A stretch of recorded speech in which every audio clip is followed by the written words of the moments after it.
আসসালামু আলাইকুম সবাইকে। এসএসসি 26-27 পেজের স্টুডেন্টরা দেখো, আজকের এই ক্লাসে হচ্ছে আমরা তোমাদের কেমিস্ট্রি চ্যাপ্টার 7 রাসায়নিক বিক্রিয়া লেকচার 3 করব।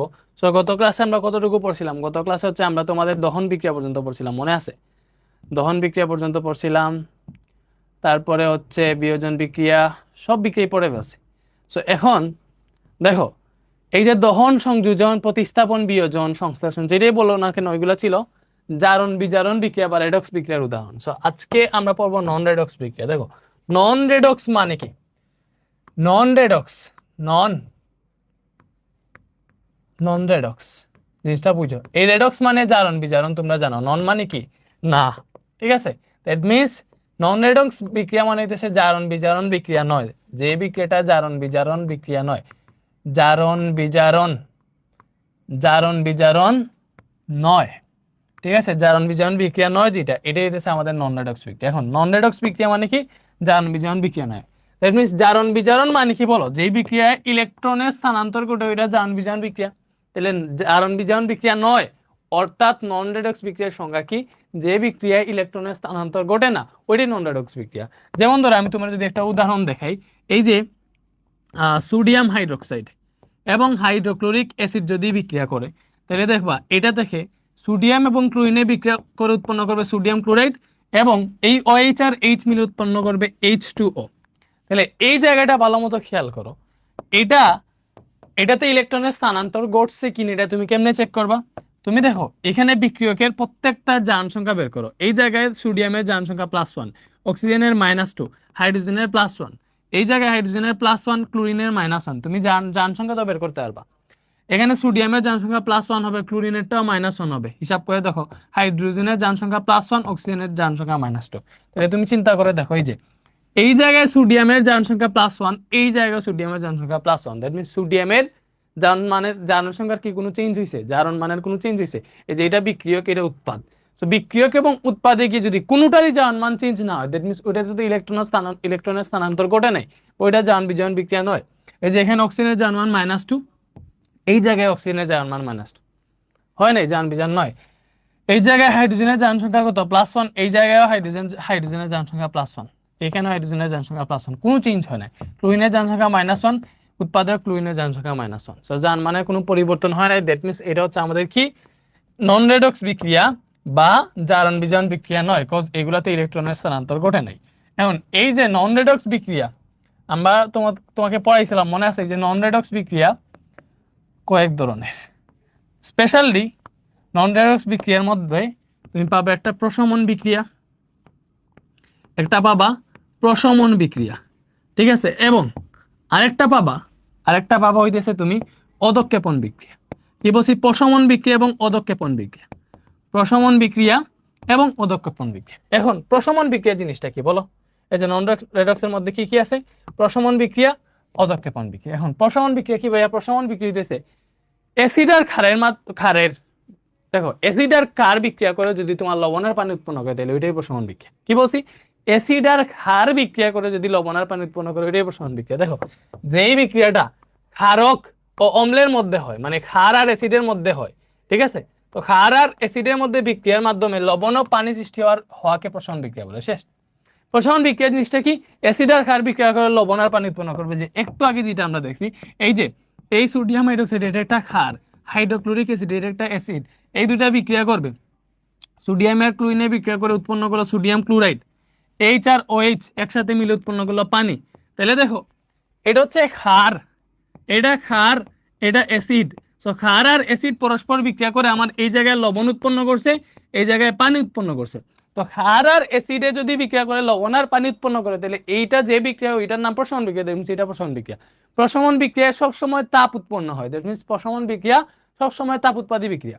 প্রশমন বিক্রিয়া সবসময় তাপ উৎপন্ন হয়, এটা মনে রাখবা। প্রশমন বিক্রিয়া তাপ উৎপাদী বিক্রিয়া,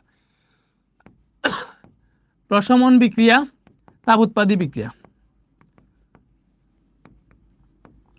তাপ উৎপাদী বিক্রিয়া। প্রশমন বিক্রিয়া কি? প্রশমন বিক্রিয়া হইতেছে তাপ উৎপাদী বিক্রিয়া। প্রশমন বিক্রিয়া কি? প্রশমন বিক্রিয়া হইতেছে তাপ উৎপাদী বিক্রিয়া, ঠিক আছে? কারণ প্রশমন বিক্রিয়ায় সবসময় দেখবা তাপ উৎপন্ন হয়। প্রশমন বিক্রিয়া যেই জায়গায় হয়, ওই জায়গায় দেখবা তাপ উৎপন্ন হইতেছে। আরেকটা লিখি, মনে করো যে সালফিউরিক অ্যাসিড H2SO4, এই সালফিউরিক অ্যাসিড যদি তোমার হাইড্রোক্লোরিক অ্যাসিডের সাথে বিক্রিয়া করে, এই সালফিউরিক অ্যাসিড তো সোডিয়াম হাইড্রোক্সাইড, মনে করো এই যে সালফিউরিক অ্যাসিড আমার, এটা হচ্ছে অ্যাসিড, এটা ক্ষার, সেটা হচ্ছে সোডিয়াম হাইড্রোক্সাইড, এটার সাথে বিক্রিয়া করতেছে, তাইলে কি উৎপন্ন করবে বলো? এই যে দেখো এখানে সালফেট আর সোডিয়াম আছে, সোডিয়ামের যোজনী হইতেছে 1, সালফেটের যোজনী হইতেছে 2, তাইলে এরা যখন বিক্রিয়া করবে, সোডিয়াম আর সালফেট যখন 1 হবে তখন যোজনীর আদান প্রদান হবে। তাহলে সালফেটের যোজনী 2 এটা সোডিয়ামের কাছে আসবে, আর সোডিয়ামের যোজনী 1 সালফেটের কাছে যাবে, তাহলে এখান থেকে উৎপন্ন হবে সোডিয়াম সালফেট। দেখো এখানে 2টা সোডিয়াম লাগতেছে, দ্যাট মিনস এই জায়গায় 2 দিবা, হয়ে যাবে। এখন সমতাকরণ করো, সমতা হয়ে গেছে, দেখো সোডিয়াম 2টা, এখানে সোডিয়াম 2টা দিয়ে দিয়েছি, তাহলে এইখানে হাইড্রোজেন কয়টা? 2টা, এখানে আরো 2টা, কয়টা হলো? 4টা, আর অক্সিজেন 2টা আছে, ওইগুলো মিলে আমাদের 2 মোল পানি উৎপন্ন হবে, শেষ। দেখো এই যে এটা উৎপন্ন হয়েছে, এই যে সোডিয়াম ক্লোরাইড, এটা খাবার লবণ, তুমি জানো H2O পানি, এটা তো এমনিতেই জানো। এখানে যে সোডিয়াম সালফেট উৎপন্ন হয়েছে, এটা এক ধরনের লবণ, এটাও কি এক ধরনের লবণ, এটা কি? এটা হচ্ছে তোমার পানি। তো আশা করি বুঝতে পারছো। এমনকি অ্যান্টাসিড ঔষধ যে তোমরা খাও, দেখো অ্যান্টাসিড ঔষধ আমাদের, আমরা যখন অতিরিক্ত হাইড্রোক্লোরিক অ্যাসিড, মনে করো আমাদের আমরা যখনই অতিরিক্ত হাইড্রোক্লোরিক অ্যাসিড আমাদের পেটের মধ্যে হয়ে যায়, তখন গ্যাস হয়। এই গ্যাসটা মূলত অতিরিক্ত হাইড্রোক্লোরিক অ্যাসিডিটির জন্যই হয়, ঠিক আছে? তখন ডাক্তার আমাদের অ্যান্টাসিড ঔষধ দেয়, যার ফলে আমাদের কি হয় দেখো, আমাদের আমরা সুস্থ হয়ে যাই। সো অ্যান্টাসিড ঔষধ মূলত হইতেছে ম্যাগনেসিয়াম হাইড্রোক্সাইড এবং অ্যালুমিনিয়াম হাইড্রোক্সাইড, এই দুইটার মিশ্রণ, ঠিক আছে? ম্যাগনেসিয়াম হাইড্রোক্সাইড এবং অ্যালুমিনিয়াম হাইড্রোক্সাইডের মিশ্রণ হচ্ছে অ্যান্টাসিড ঔষধ। এইগুলাই হচ্ছে অ্যান্টাসিড ঔষধ। অ্যান্টাসিড ঔষধ এইগুলা, এই জিনিসগুলাই দেখে অ্যান্টাসিড ঔষধ। এখন অ্যান্টাসিড ঔষধ কিভাবে কাজ করে দেখো, প্রশমন বিক্রিয়া, দেখো অ্যাসিড আর ক্ষার বিক্রিয়া করে লবণ আর পানি উৎপন্ন করতেছে। ভালো মতো চিন্তা করো, অ্যাসিড কত মারাত্মক একটা জিনিস, ক্ষার কত মারাত্মক একটা জিনিস, দুইটা যখন বিক্রিয়া করে উৎপন্ন করতেছে লবণ আর পানি। লবণ তো খাওয়া যায়, এগুলা কত স্বাভাবিক, পানি মানে নিরপেক্ষ জিনিস উৎপন্ন করতেছে, দেখতেছো? অ্যাসিড আর ক্ষার বিক্রিয়া করে নিরপেক্ষ জিনিস উৎপন্ন করতেছে। তো সেম ভাবে আমার পেটে যখন আমি অতিরিক্ত হাইড্রোক্লোরিক অ্যাসিড হয়ে গেল, তখন আমাকে মনে করো ডাক্তার অ্যান্টাসিড ঔষধ দিল, ম্যাগনেসিয়াম হাইড্রোক্সাইড, ঠিক আছে? এইটা আমার পেটে যে হাইড্রোক্লোরিক অ্যাসিড আছে, এটার সাথে বিক্রিয়া করে লবণ আর পানি উৎপন্ন করবে। এই পানিটা আমাদের মূত্রের মাধ্যমে চলে যাবে, আর লবণটা হচ্ছে ঘামের মাধ্যমে বের হয়ে চলে আসবে। শেষ কেমনে দেখাই, এই যে ম্যাগনেসিয়াম ক্লোরিনের সাথে বিক্রিয়া করলে ম্যাগনেসিয়াম ক্লোরাইড উৎপন্ন করবে। এখানে জানো যোজনী আদান প্রদান হইলে ম্যাগনেসিয়ামের যোজনী 2 ক্লোরিনে গেছে, ক্লোরিনের যোজনী 1 ম্যাগনেসিয়ামে আসছে, শেষ। ম্যাগনেসিয়াম আর ক্লোরিনে বিক্রিয়া করে ম্যাগনেসিয়াম ক্লোরাইড উৎপন্ন করছে। ক্লোরিন কোটা 2টা, এটার সামনে 2 দিবা, ঠিক আছে? এখন দেখো এখানে 2টা হাইড্রোজেন, এখানে 2টা হাইড্রোজেন, টোটাল 4টা হাইড্রোজেন, অক্সিজেন 2টা, তাহলে এখান থেকে উৎপন্ন হবে 2H2। তাহলে তুমি চিন্তা করো, এই যে এটা ক্ষার ছিল, এইটা অ্যাসিড, এটা উৎপন্ন হয়েছে লবণ, এটা উৎপন্ন হয়েছে পানি, তাহলে এটাও একটা প্রশমন বিক্রিয়া। এবং এই জায়গাটাতে দেখো, আমার আমার পেটে যখন অ্যাসিড ছিল, অ্যাসিডিটি ছিল, তখন ডাক্তার আমাকে যে ওষুধটা দিছে ওটা ক্ষারীয় প্রকৃতির ছিল, ঠিক আছে? অ্যাসিড আর ক্ষার বিক্রিয়া করে দেখো আমার অ্যাসিডিটি দূর হয়ে উৎপন্ন হয়েছে লবণ আর পানি। এই পানিটা আমাদের মূত্রের মাধ্যমে চলে আসছে এবং লবণটা ঘামের মাধ্যমে বের হয়ে যাবে। সো এইভাবে আমাদের অ্যাসিডিটি মুক্তি পায়, অ্যাসিডিটি থেকে মানে আমরা রক্ষা পাই, ঠিক আছে? সেম ভাবে মনে করো অ্যালুমিনিয়াম হাইড্রোক্সাইড যদি হইতো, যে অ্যালুমিনিয়াম হাইড্রোক্সাইড AlOH3, তো ওইটা মনে করো হাইড্রোক্লোরিক অ্যাসিডের সাথে বিক্রিয়া করতেছে, তো ওই জায়গায় অ্যালুমিনিয়াম ক্লোরিনের সাথে বিক্রিয়া করলে অ্যালুমিনিয়ামের যোজনী 3, ওইটা ক্লোরিনে যাবে, তাহলে অ্যালুমিনিয়াম ক্লোরাইড এইভাবে উৎপন্ন হবে। তো এখানে 3টা ক্লোরিন, যেহেতু এখানে 3 দিবা, ব্যাপারটা বুঝছো? তাই দেখো এখানে 3টা হাইড্রোজেন আর এখানে 3টা হাইড্রোজেন, মোট 6টা হাইড্রোজেন, অক্সিজেনও 3টা, তাহলে এখান থেকে 3 অণু পানি উৎপন্ন হবে। সমতা করে দেখো ঠিকঠাক আছে। দেখো এটা ক্ষার ছিল, এটা অ্যাসিডের সাথে বিক্রিয়া করে লবণ আর পানি উৎপন্ন করছে, ঠিক আছে? এইভাবে আমার পেটের অ্যাসিডিটিটা দূর হয়েছে। এমনকি প্রশমন বিক্রিয়ার অনেক কাজ আছে, লাইক মনে করো যখন আমাদেরকে মৌমাছি কামড় দেয় বা পিঁপড়া কামড় দেয়, তখন ওরা আমাদের ইয়ের মধ্যে অ্যাসিড দিয়ে দেয়, হুল দিয়ে অ্যাসিড দিয়ে দেয়। মৌমাছি যখন কামড় দেয় তখন আমরা ওই ক্ষতস্থানে চুন লাগাই। চুন কি? চুন ক্ষার। এই চুন কি করে? মৌমাছি যে অ্যাসিডটা দিছে ওইটার সাথে বিক্রিয়া করে ওইটারে তোমার নিরপেক্ষ করে ফেলে, লবণ আর পানি মনে করে উৎপন্ন করে ফেলে, শেষ। আমার জ্বালা যন্ত্রণা দূর হয়ে যায়। সো প্রশমন বিক্রিয়া অনেক কাজ আছে, সামনে আরো দেখবো। তো এটা হচ্ছে প্রশমন বিক্রিয়া, মূলত অ্যাসিড আর ক্ষারের মধ্যে যদি বিক্রিয়া করে এবং ওইটা থেকে যদি লবণ আর পানি উৎপন্ন হয়, তাহলে ওইটাই প্রশমন বিক্রিয়া।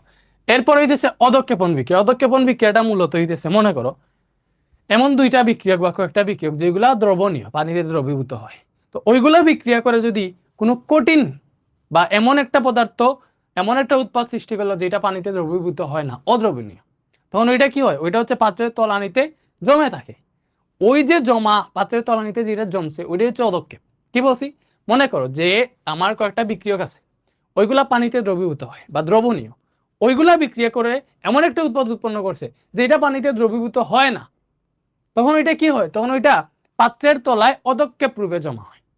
ঠিক আছে, এবং এখানে যে বিক্রিয়াটা হয় এটাই অদক্ষেপণ বিক্রিয়া। দেখো কি লিখছে, যে বিক্রিয়ায় দ্রবণীয় বিক্রিয়ক, দ্রবণীয় বিক্রিয়ক মানে কি, যে বিক্রিয়ক গুলা পানিতে দ্রবীভূত হয়, তো দ্রবণীয় বিক্রিয়ক পদার্থ বিক্রিয়া করে অদ্রবণীয় কঠিন উৎপাদে পরিণত হয়, তখন তাকে অদক্ষেপণ বিক্রিয়া বলে। ব্যাপারটা বুঝতে পারছো? অদক্ষেপণ বিক্রিয়া কি, যখন আমার পানিতে দ্রবণীয় বিক্রিয়ক গুলা বিক্রিয়া করে পানিতে অদ্রবণীয় কঠিন উৎপাদ উৎপন্ন করবে, তখনই তাকে অদক্ষেপণ বিক্রিয়া বলে। অদক্ষেপণ বিক্রিয়ার উদাহরণ যদি ভাইয়া দেই তাহলে অনেক উদাহরণ আছে। ফার্স্টেই তোমরা এই যে অদক্ষেপণ বিক্রিয়ার একটা উদাহরণ, আচ্ছা তোমার সোডিয়াম ক্লোরাইড, দেখো এটা বইয়ের প্রথম উদাহরণ, সোডিয়াম ক্লোরাইড এবং অ্যাকুয়াস, মানে সোডিয়াম ক্লোরাইড লবণ, এটা পানিতে জলীয় দ্রবণে দ্রবীভূত হয়। এটা সিলভার নাইট্রেট, এটার সাথে যদি বিক্রিয়া করে তাহলে এখান থেকে কি উৎপন্ন হবে, দেখো এই যে সিলভার এবং সোডিয়াম, ঠিক আছে, সিলভার এবং সরি সোডিয়াম এবং নাইট্রেট, এই যে সোডিয়াম এবং নাইট্রেট এই দুটা বিক্রিয়া করে উৎপন্ন করবে সোডিয়াম নাইট্রেট। ঠিক আছে, এটা অ্যাকুয়াস, নো প্রবলেম। বাট এই যে ক্লোরিন এবং সিলভার এই দুইটা বিক্রিয়া করে আমার উৎপন্ন করবে সিলভার ক্লোরাইড, AgCl। এই যে সিলভার ক্লোরাইড যেটা, এটা কঠিন পদার্থ। সিলভার ক্লোরাইড কি কঠিন, তো এটা যদি কঠিন হয় তাহলে এটা কি হবে বলো, এটা পাত্রের তলায় তলানি রূপে জমা হয়ে যাবে। এই শুধুমাত্র সিলভার ক্লোরাইড এই পাত্রের তলায় তলানি রূপে জমা হয়ে যাবে, কারণ এটা কঠিন উৎপন্ন হয়েছে। তো এইটাই হবে অদক্ষেপ। এই যে সিলভার ক্লোরাইড এইটাই অদক্ষেপ রূপে পাত্রের তলায় জমা হবে। এজন্য এখানে যে বিক্রিয়াটা হয়েছে, দেখো আমার সোডিয়াম ক্লোরাইডও পানিতে দ্রবীভূত হয়, জলীয় দ্রবণ, এটা অ্যাকুয়াস। সিলভার নাইট্রেটও পানিতে দ্রবীভূত হয়। এই দুইটা বিক্রিয়া করে আমার এমন একটা উৎপাদ উৎপন্ন করছে যেটা পানিতে দ্রবীভূত হইতেছে না, পাত্রে কঠিন রূপে পরিণত হয়েছে, ওইটা পাত্রের তলায় অদক্ষেপ রূপে জমা হয়, এবং এই বিক্রিয়াটাই হচ্ছে অদক্ষেপণ বিক্রিয়া। আশা করি বুঝতে পারছো। সেম ভাবে সোডিয়াম সালফেট, দেখো সোডিয়াম সালফেট Na2SO4 এবং বেরিলিয়াম ক্লোরাইড, বেরিয়াম, বেরিয়াম না, হ্যাঁ বেরিয়াম, সোডিয়াম সালফেট এবং বেরিয়াম ক্লোরাইড এই দুইটা যদি তুমি যোগ করো তাহলে দেখো সোডিয়াম সালফেট এটা হচ্ছে তোমার অ্যাকুয়াস, বেরিয়াম ক্লোরাইড যেটা এটা হচ্ছে অ্যাকুয়াস। এই দুইটা পরস্পর যখন বিক্রিয়া করবে, দেখো তোমার এখান থেকে বেরিয়াম ধাতু, এটা আমাদের সালফেটের সাথে বিক্রিয়া করবে, উৎপন্ন করবে বেরিয়াম সালফেট। কি উৎপন্ন করবে, বেরিয়াম সালফেট। ঠিক আছে, তারপরে এই সোডিয়াম দুইটা আর এই ক্লোরিন দুইটা বিক্রিয়া করে উৎপন্ন করবে সোডিয়াম ক্লোরাইড, 2 সোডিয়াম ক্লোরাইড মনে করে উৎপন্ন করলো। ঠিক আছে, তো ওয়েট,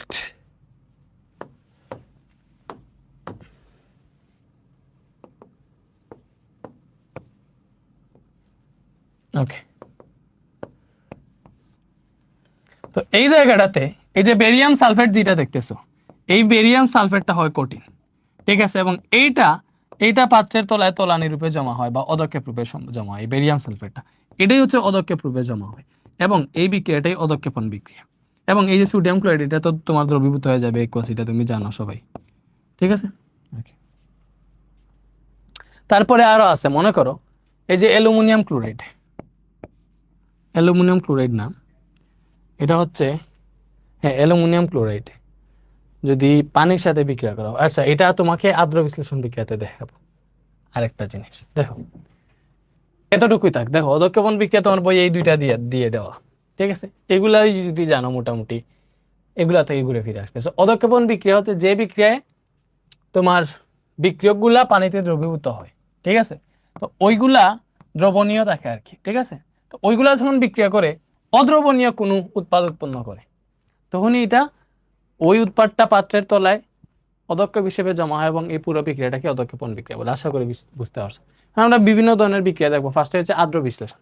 এই আদ্র বিশ্লেষণ বা পানি বিশ্লেষণ, ঠিক আছে, এই আদ্র বিশ্লেষণ বিক্রিয়া হইতেছে যে বিক্রিয়ায় পানি অন্য কোনো বিক্রিয়কের সাথে বিক্রিয়া করে আলাদা নতুন উৎপাদ উৎপন্ন করে, তখন তাকে আদ্র বিশ্লেষণ বা পানি বিশ্লেষণ বিক্রিয়া বলে। কি বলছি, যে বিক্রিয়ায় পানি একটা বিক্রিয়কের সাথে বিক্রিয়া করে সম্পূর্ণ ভিন্নধর্মী নতুন উৎপাদ উৎপন্ন করবে, তখনই হচ্ছে এটা আদ্র বিশ্লেষণ বিক্রিয়া। দেখো, আদ্র বিশ্লেষণ বা পানি বিশ্লেষণ বিক্রিয়া হচ্ছে কোন রাসায়নিক বিক্রিয়ায় বিক্রিয়ক হিসেবে পানি অন্য কোন যৌগের সাথে বিক্রিয়া করে উৎপাদ উৎপন্ন করলে তাকে আদ্র বিশ্লেষণ বিক্রিয়া বলে। এবং এই আদ্র বিশ্লেষণ বিক্রিয়া অনেক সময় অধক্ষেপণ বিক্রিয়া হয়। আমরা দেখবো আদ্র বিশ্লেষণ বিক্রিয়া থেকে যদি অধক্ষেপ সৃষ্টি হয়, তখন তারে আদ্র বিশ্লেষণও বলা হয়, অধক্ষেপণ বিক্রিয়াও বলা হয়, দুইটাই বলা হয়। মানে একই বিক্রিয়া অনেক ধরনের বিক্রিয়া প্রতিনিধিত্ব করতে পারে, স্বাভাবিক। দেখো, তোমার সিলিকন টেট্রাক্লোরাইড মনে করো, এটা পানির সাথে যদি বিক্রিয়া করে, তাহলে এখান থেকে কি উৎপন্ন করবে বলো? Silicon tetrachloride. তো এটা যদি পানির সাথে বিক্রিয়া করে, তাহলে এখান থেকে উৎপন্ন হবে, দেখো সিলিকনের যোজনী 4, এটা ধাতু অবভিয়াসলি, এই পানিরে বাংলা একটা পাবা H+ আর একটা পাবা OH-। এটা যেহেতু ধাতু, সিলিকন প্লাস আকারে থাকে 4+, এটা অবভিয়াসলি OH এর সাথে বিক্রিয়া করবে, মানে OH রে নিবে, এটা সিলিকন এর যোজনী 4 OH এ গেল, ঠিক আছে, আর OH এর যোজনী 1 সিলিকনে আসলো। দ্যাট মিন্স এই জায়গাটাতে কয়টা পানি আছে? 4টা পানি, আমার এখানে 4টা পানি লাগে, ব্যাপারটা বুঝছো? ওকে, তো সিলিকন কি উৎপন্ন হইলো বলো? সিলিকন হাইড্রোক্সাইড উৎপন্ন হইলো। কি উৎপন্ন হইলো? Silicon hydroxide. তো এই জায়গাটাতে কি আছে? 4টা ক্লোরিন, আর এখানে দেখো 8টা হাইড্রোজেন ছিল, 4টা এখানে ইউজ হয়ে গেছে। সো বাকি 4টা হাইড্রোজেন এবং এখান থেকে 4টা ক্লোরিন মিলে আমার 4টা হাইড্রোক্লোরিক অ্যাসিড উৎপন্ন হবে। তো এখানে কি হয়েছে ভালো মতো দেখো, সিলিকন টেট্রাক্লোরাইড পানির সাথে বিক্রিয়া করে সিলিকন হাইড্রোক্সাইড সম্পূর্ণ নতুন আর একটা উৎপাদ উৎপন্ন করছে।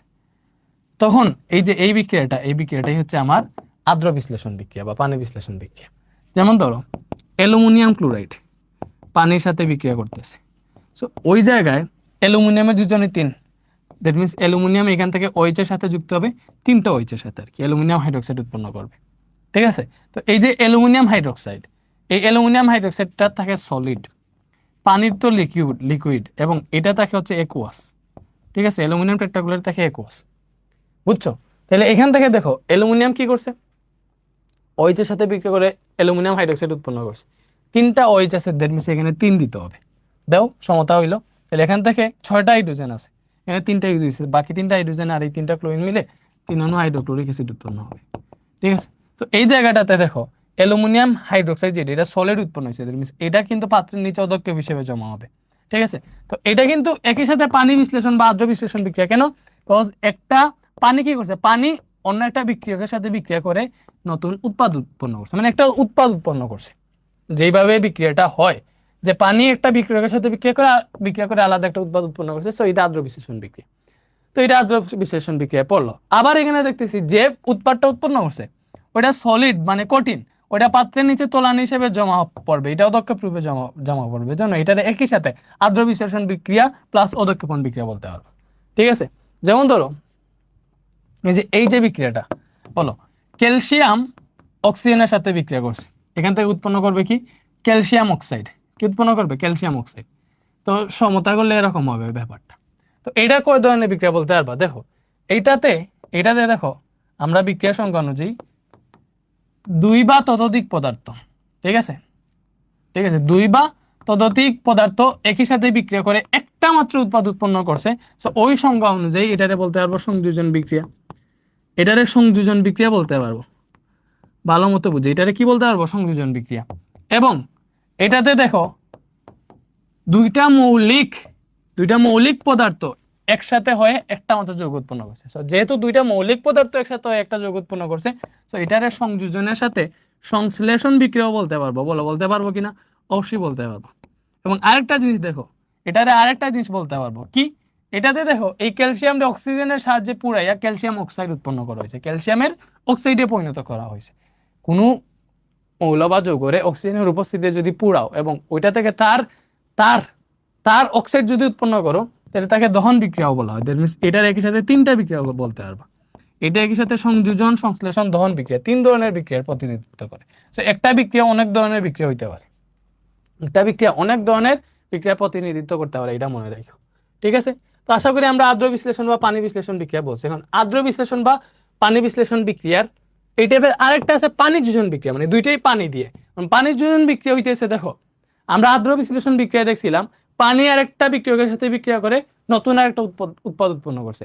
বাট এই যে পানি যোজন বিক্রিয়া এটাতে কিন্তু ওই রকম হয় না। এটাতে কি হয় জানো, এটাতে মনে করো পানি, এখানে বলা আছে দেখো, যে বিক্রিয়ায় আয়নিক যৌগগুলো কেলাস বা স্ফটিক গঠনের জন্য এক বা একাধিক পানির অণুর সাথে যুক্ত হয় তাকে পানি যোজন বিক্রিয়া বলে। যৌগগুলোর সাথে যে কটি পানির অণু যুক্ত হয় তাদেরকে কেলাস বলে। দেখো আমি বিক্রিয়াটা লিখলে বুঝতে পারবা পানি যোজন এবং পানি বিশ্লেষণ, পানি যোজন এবং পানি বিশ্লেষণ বিক্রিয়ার মধ্যে পার্থক্যটাই। এখন দেখো কপার সালফেট, এই কপার সালফেট মনে করো 5 অণু পানির সাথে বিক্রিয়া করছে, এবং এটা থেকে কি হবে, এই কপার সালফেটের সাথে এই 5 অণু পানিটা জাস্ট কেলাস বা স্ফটিক আকারে যুক্ত হয়ে থাকবে। দেখো এই জায়গায় ভিন্ন কোনো নতুন উৎপাদ উৎপন্ন হয়েছে না, জাস্ট এই কপার সালফেটের সাথে 5 অণু পানিটা অ্যাডজাস্ট হয়ে গেছে। এটাকে আমরা ব্লু ভিট্রিয়ল বলি। এটাকে কি বলে, ব্লু ভিট্রিয়ল। সো এই যে এই জায়গাটাতে কপার সালফেটের সাথে পানিগুলা, ঠিক আছে, যে পানির অণুগুলা কেলাস আকারে যুক্ত হয়েছে, ব্যাপারটা বুঝো, যৌগগুলোর সাথে যে কটি পানি অণু যুক্ত তাদেরকে কেলাস বলা হয়। সো এই যে বিক্রিয়াটা হয়েছে এটাকে পানি যোজন বিক্রিয়া বলা হয়। সেম ভাবে মনে করো জিঙ্ক সালফেটের সাথে যদি পানি যুক্ত করো, জিঙ্ক সালফেটের সাথে 7 অণু পানি যুক্ত হয় এবং এখান থেকে জিঙ্ক সালফেট কিন্তু 7H2 এই যৌগটা উৎপন্ন হবে। দেখো জাস্ট জিঙ্ক সালফেটের সাথে পানিগুলো অ্যাটাচ হয়ে গেছে, ঠিক আছে, জিঙ্ক সালফেটের সাথে পানিগুলো অ্যাটাচ হয়ে গেছে। সো দেখো যে বিক্রিয়ায় আয়নিক যৌগগুলো কেলাস বা স্ফটিক গঠনের জন্য এক বা একাধিক পানির অণুর সাথে যুক্ত হয়, যে বিক্রিয়ায় আয়নিক যৌগগুলো স্ফটিক বা কেলাস গঠনের জন্য একাধিক পানির অণুর সাথে যুক্ত হয় ওই বিক্রিয়াকে পানি যোজন বিক্রিয়া বলে। আর আদ্র বিশ্লেষণ বিক্রিয়া কিরকম ছিল, আদ্র বিশ্লেষণ বা পানি বিশ্লেষণ বিক্রিয়াটা ছিল যে রাসায়নিক বিক্রিয়ায় বিক্রিয়ক হিসেবে পানি অন্য একটা যৌগের সাথে বিক্রিয়া করে নতুন নতুন উৎপাদ উৎপন্ন করবে, তখনই হইতেছে ওইটা পানি বিশ্লেষণ বিক্রিয়া। বাট পানি যোজনে কিন্তু পানিটা জাস্ট আয়নিক যৌগের সাথে কেলাস আকারে অ্যাড হয়, দেখো কেলাস আকারে অ্যাড হইতেছে, ঠিক আছে, এটা হইতেছে পানি যোজন বিক্রিয়া, ঠিক আছে। যেমন ধরো ক্যালসিয়াম, কি ক্যালসিয়াম, হ্যাঁ ক্যালসিয়াম ক্লোরাইডের সাথেও উৎপন্ন হয়।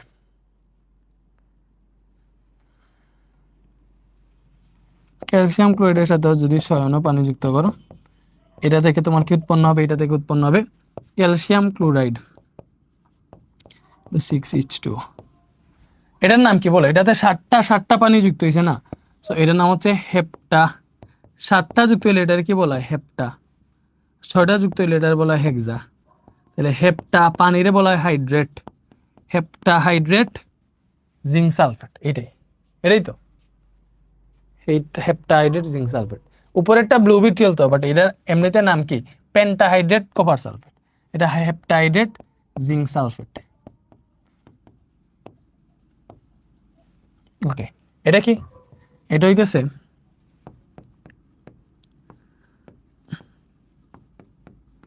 Pentahydrate copper sulphate.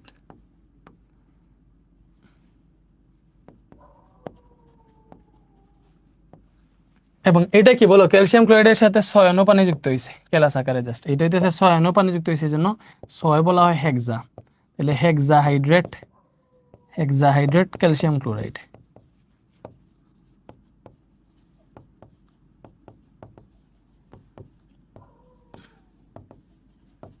আশা করি বুঝতে পারছো। ওকে, এরপরে দেখো পানি যোজন পরে, এরপরে আসো সমানুকরণ বিক্রিয়া। সমানুকরণ বিক্রিয়া, সমানুকরণ বিক্রিয়া জিনিসটা কি বলো, সমানুকরণ বিক্রিয়া হইতেছে দেখো একটা সমাণু থেকে, যে বিক্রিয়া একটা সমাণু থেকে আরেকটা সমাণু গঠন হয় তাকে সমানুকরণ বিক্রিয়া বলা হয়। কি বলছি, যে বিক্রিয়া, এটা সংজ্ঞা তুমি লিখে ফেললো, আমি মুখে বললাম, যে বিক্রিয়ায় একটা সমাণু থেকে আরেকটা সমাণু উৎপন্ন হয় তাকেই সমানুকরণ বিক্রিয়া বলা হয়। এখন সমাণু কারা, দেখো আণবিক সংকেত, আণবিক সংকেত একই কিন্তু গাঠনিক সংকেত ভিন্ন। কি বলছি, আণবিক সংকেত একই কিন্তু গাঠনিক সংকেত ভিন্ন, আণবিক সংকেত একই কিন্তু গাঠনিক সংকেত ভিন্ন। এরূপ এরকম যারা আছে বুঝছো, এগুলো হচ্ছে পরস্পরের সমাণু, এগুলো হইতেছে পরস্পরের সমাণু যাদের আণবিক সংকেত একই কিন্তু গাঠনিক সংকেত ভিন্ন। কি বলছি, আণবিক সংকেত একই, আণবিক সংকেত একই কিন্তু গাঠনিক সংকেত ভিন্ন, এরা হইতেছে পরস্পরের সমাণু। সো এরকম একটা সমাণুকে তাপ দিলে যদি আরেকটা সমাণু উৎপন্ন হয় তো ওই বিক্রিয়াটাকেই বলা হয় সমানুকরণ বিক্রিয়া। আশা করি বুঝতে পারছো, ঠিক আছে। যদি দুটি যৌগে আণবিক সংকেত একই থাকে কিন্তু গাঠনিক সংকেত ভিন্ন হয় তবে তাদেরকে পরস্পর সমাণু বলে। একটা সমাণু থেকে অপর একটি সমাণু তৈরির প্রক্রিয়াকে সমাণুকরণ বিক্রিয়া বলা হয়। ঠিক আছে, যেমন ধরো এই যে অ্যামোনিয়াম সায়ানাইড থেকে ইউরিয়া উৎপন্ন হয়, দেখো। ওকে, লিখে ফেলি। একটি সমাণু থেকে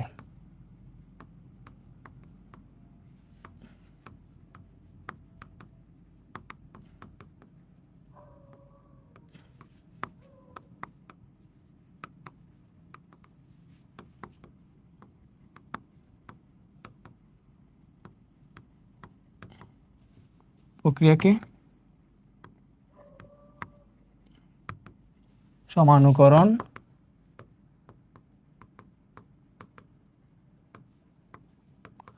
একটি সমাণু থেকে আরেকটি সমাণু তৈরির প্রক্রিয়াকে সমাণুকরণ বিক্রিয়া বলা হয়। এখন দেখো, আণবিক সংকেত একই কিন্তু গাঠনিক সংকেত যদি ভিন্ন, এরাই হইতেছে পরস্পরের সমাণু। যাদের আণবিক সংকেত একই, গাঠনিক সংকেত ভিন্ন, লাইক অ্যামোনিয়াম সায়ানেট NH4CnO, এটারে যদি তুমি তাপ দাও তাহলে কি উৎপন্ন হবে জানো? এই যে NH4 আছে, ঠিক আছে, এই NH4 আছে, এখান থেকে NH2 ভাঙবে এবং এখানে যে দুইটা হাইড্রোজেন থাকবে, দেখো NH4 যদি NH2 আকারে ভাঙে তাহলে এখানে আরো দুইটা হাইড্রোজেন আছে, ওই দুইটা হাইড্রোজেনের সাথে এই N এসে অ্যাড হবে, মানে এই Nটা সেটার সাথে অ্যাড হবে। ঠিক আছে, দ্যাট মিন্স এইটা দুইটা NH2 হয়ে যাবে, এই NH4 এবং এই Nটা মিলে দুইটা NH2 হয়ে যাবে। দেখো এখানে একটা NH2 হইলো, আরেকটা NH2 হবে এবং মাঝে থাকবে CrO। দেখো কার্বন থাকবে, কার্বনের সাথে অক্সিজেনটা ডাবল বন্ড আকারে এখানে অ্যাড হবে এবং এই জায়গাটাতে আরেকটা NH2 অ্যাড হবে, এরকম। তো এই যে এটাকে বলা হয় অ্যামোনিয়াম সায়ানেট। এটাকে কি বলা হয়? Ammonium cyanate. ওইটারে আমরা তাপ দিয়ে কিসে পরিণত করছি? ইউরিয়া উৎপন্ন করছি। এটারে কি উৎপন্ন করছি? ইউরিয়া। এখন ভালো মতো চিন্তা করে দেখো, এই জায়গাটাতে নাইট্রোজেন কয়টা আছে? দুইটা আছে। হাইড্রোজেন কয়টা আছে? চারটা আছে। এখানে দেখো নাইট্রোজেন দুইটা আছে, হাইড্রোজেন চারটা আছে, কার্বন একটা, অক্সিজেন একটা, কার্বন একটা, অক্সিজেন একটা। দ্যাট মিনস এই দুইটারই আণবিক সংকেত একই কিন্তু দুইটার চেহারা ভিন্ন। এটার এক চেহারা, এটার একটা চেহারা। তো এই চেহারার নাম হইতেছে ইউরিয়া, এই চেহারার নাম হইতেছে অ্যামোনিয়াম সায়ানেট। তো যে বিক্রিয়া এরকম এরকম একই আণবিক সংকেত থাকবে, বাট গাঠনিক সংকেত ভিন্ন যা থাকে তারা হইতেছে পরস্পর সমাণু। তো একটা সমাণু থেকে যখন আরেকটা সমাণু উৎপন্ন হবে তখনই এই বিক্রিয়াকে বলা হবে সমাণুকরণ বিক্রিয়া। ব্যাপারটা বুঝতে পারছো? এবং এটা কিভাবে হয়েছে দেখো, এই যে NH4 আছে, NH4 থেকে NH2 হয়ে গেছে, আর বাকি দুইটা হাইড্রোজেন এই Nটাকে নিয়ে আরেকটা NH2 উৎপন্ন করছে। এই NH2 ফার্স্টে বসছে, এই NH2 পরে বসছে, মাঝখানে কার্বন আছে, কার্বনের সাথে অক্সিজেন ডাবল বন্ড আকারে বসছে, শেষ। এটাই। অথবা তুমি এটারে এইভাবেও লিখতে পারো, NH2 bond CO bond NH2, এইভাবে লিখলেও নো প্রবলেম, যেভাবে ইচ্ছা লিখতে পারো। ঠিক আছে, ওকে।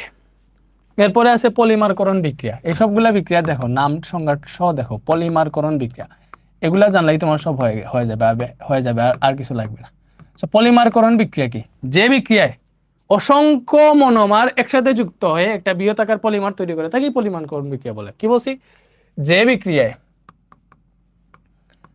বিক্রিয়ায়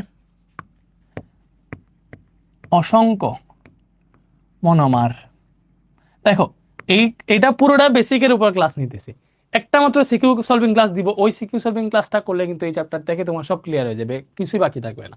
তো যে বিক্রিয়ায় অসংখ্য মনোমার একসাথে কি বলছি? যে বিক্রিয়ায় অসংখ্য মনোমার একসাথে হয়ে, যে বিক্রিয়ায় অসংখ্য মনোমার একসাথে, কি বলছি? যে বিক্রিয়ায় অসংখ্য মনোমার একসাথে হয়ে একটি বৃহৎ আকার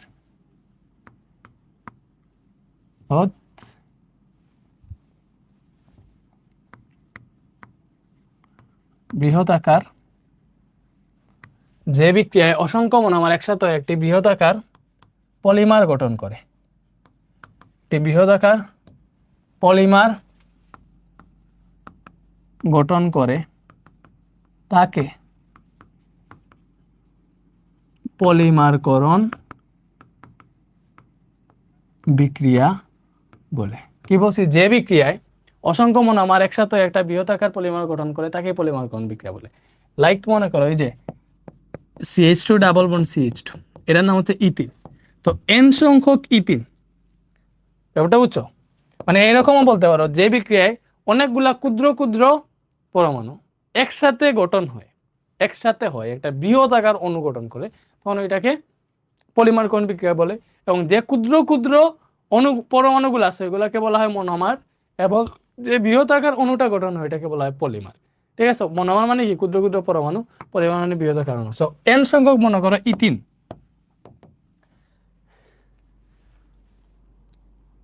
আচ্ছা পরমাণু না অণু, ক্ষুদ্র ক্ষুদ্র অণু একসাথে হয়ে বৃহৎ আকার অণু গঠন করে, তখন তাকে কি বলা হয়? পলিমারকরণ বিক্রিয়া। মনোমার মানে হচ্ছে ক্ষুদ্র ক্ষুদ্র অণু, মনোমার মানে কি? ক্ষুদ্র ক্ষুদ্র অণু, আর পলিমার মানে হচ্ছে বৃহৎ অণু, বৃহৎ অণু, বৃহৎ আকার অণু। এই যে এন সংখ্যক ইথিন আছে, এটারে যদি 1200 অ্যাটমসফিয়ার চাপ, আই থিঙ্ক, হ্যাঁ 1200 অ্যাটমসফিয়ার চাপ, অক্সিজেন এবং 200 ডিগ্রি সেলসিয়াস তাপমাত্রায় এই এন সংখ্যক ইথিন পরমাণু একসাথে হয়, সরি এন সংখ্যক ইথিন অণু একসাথে হয় একটা বৃহৎ আকার অণু গঠন করে, ওইটাই হয় তোমার পলিথিন। কেমনে? ব্যাপারটা বুঝো। এখানে এইভাবে আছে জিনিসটা, এই যে CH2 ডাবল বন্ড CH2, এটার যদি গাঠনিক সংকেতটা লিখো এরকম, কার্বন ডাবল বন্ড কার্বন আছে, কার্বনের 4টা হাত থাকে একটা কার্বনের, এখানে 2টা আছে, বাকি 2টা হাত এইভাবে বের হবে। এই কার্বনের কয়টা আছে? হাত আছে 4টা। ঠিক আছে, তো 2টা এই দিকে বের হবে। ঠিক আছে, এটাতে হাইড্রোজেন, এটাতে হাইড্রোজেন। আচ্ছা, এইভাবে না দিয়ে এই হাতগুলারে নিচের দিকে দেই, ঝামেলা না, এইদিকে হাইড্রোজেন, এটাতে হাইড্রোজেন, এটাতে হাইড্রোজেন, এইভাবে থাকে। দেখো এই CH2 মানে এটা, পরে ডাবল বন্ড, এই CH2 মানে এটা। যখন এরা এড হবে, বুঝছো, এখানে যদি সেম, ভালো মতো বুঝো, এখানে কি আমি সেম আরেকটা ইথিন অণু এড করতে পারবো? পারবো না, যতক্ষণ না পর্যন্ত এরা পরস্পর এখানে কোনো বন্ড আসতেছে ততক্ষণ এড হবে না। এখানে যদি বন্ড পেয়ে যায় তাহলে হাজার হাজার এখানে কি কি হইতে পারবে? ইথিন পরমাণু যুক্ত হইতে পারবে।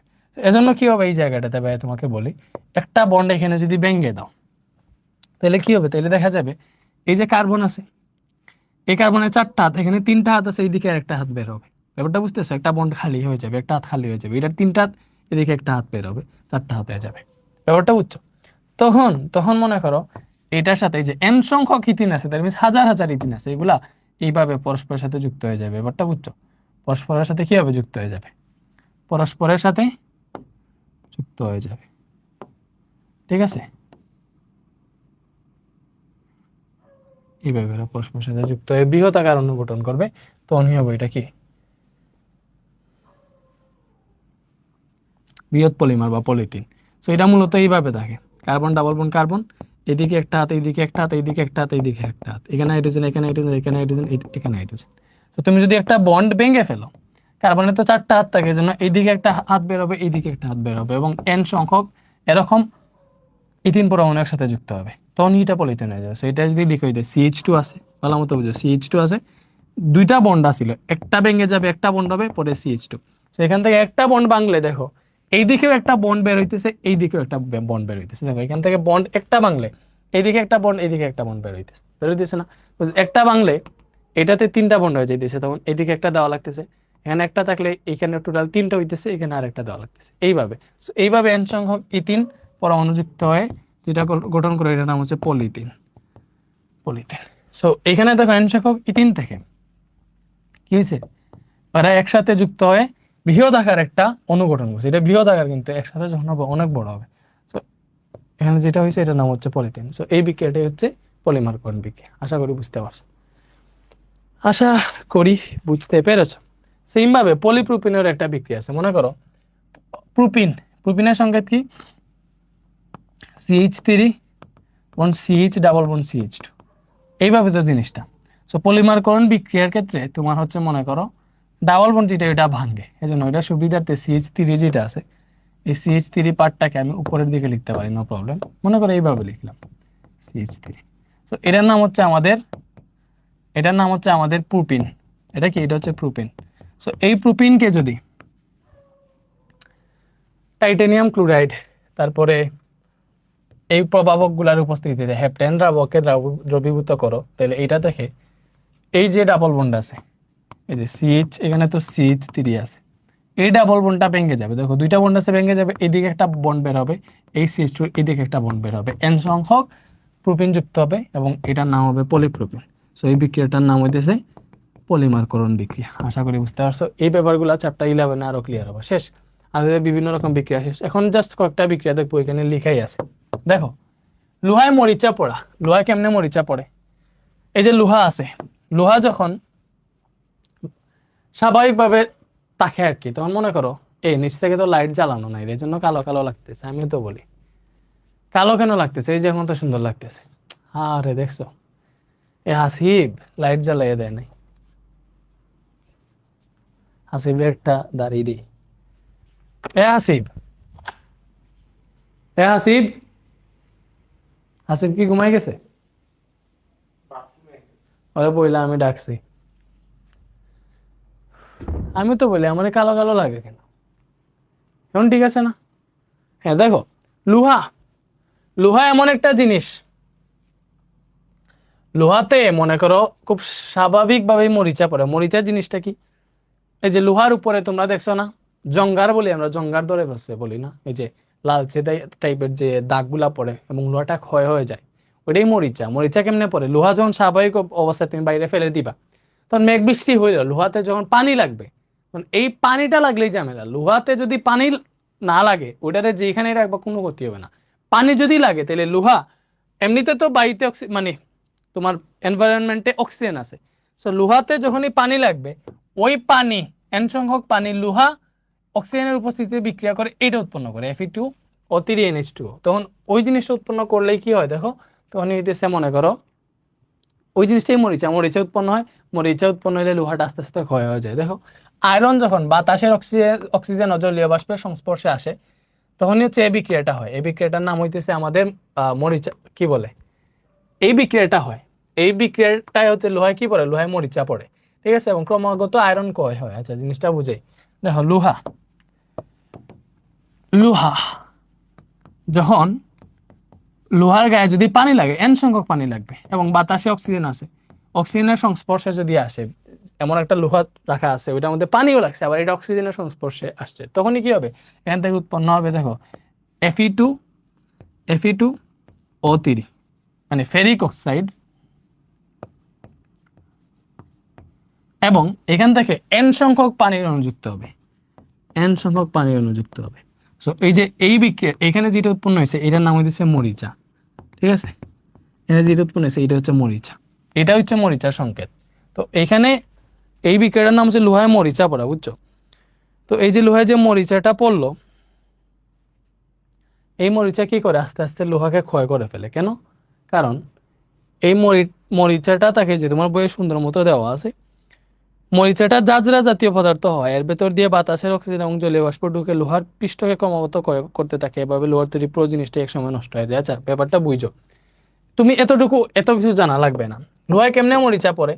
লোহা যখন স্বাভাবিক অবস্থায় বাইরে রাখা থাকে, তখন এটা যদি পানির সংস্পর্শে আসে, এটা যদি, এটার মধ্যে যদি পানি লাগে, বাট এনভায়রনমেন্টে তো অবভিয়াসলি অক্সিজেন আছে, তখন পানি এবং অক্সিজেন এবং লোহা এই তিনটা জিনিস বিক্রিয়া করে আমাদের Fe2O3NH2, মানে ফেরিক অক্সাইড এবং N সংখ্যক পানি হয়।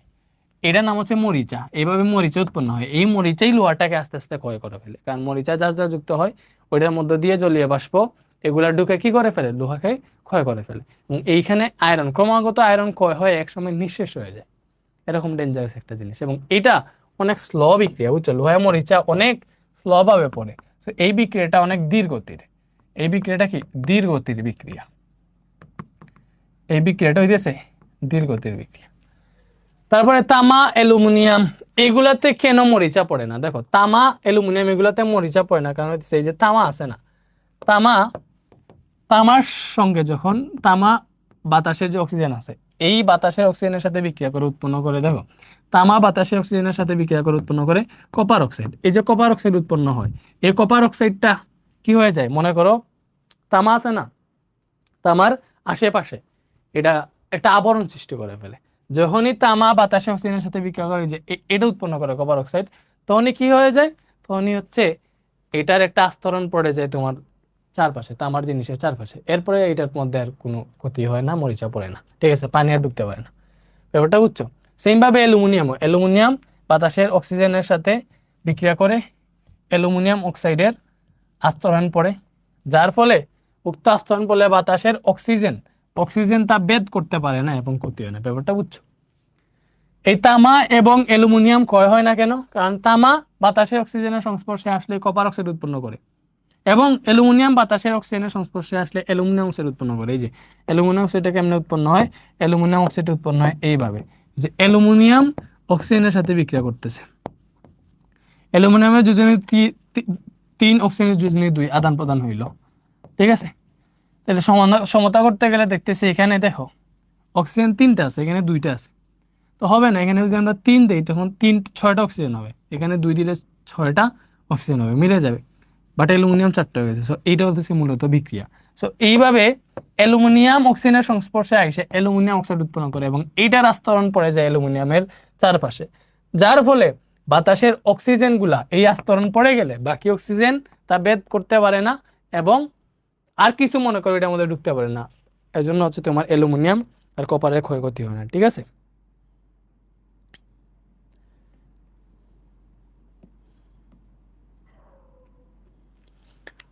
ওকে, এরপরে পিঁপড়া বা মৌমাছির কামড় থেকে জ্বালানি নেমে, এটা তো আমরা দেখছিলাম। পিঁপড়া বা মৌমাছির হুলে এক ধরনের অ্যাসিড থাকে এবং যেখানে কামড় দেয় সেই স্থানে চুন লাগালে উক্ত অ্যাসিড চুনের সাথে বিক্রিয়া করে লবণ ও পানি উৎপন্ন করে।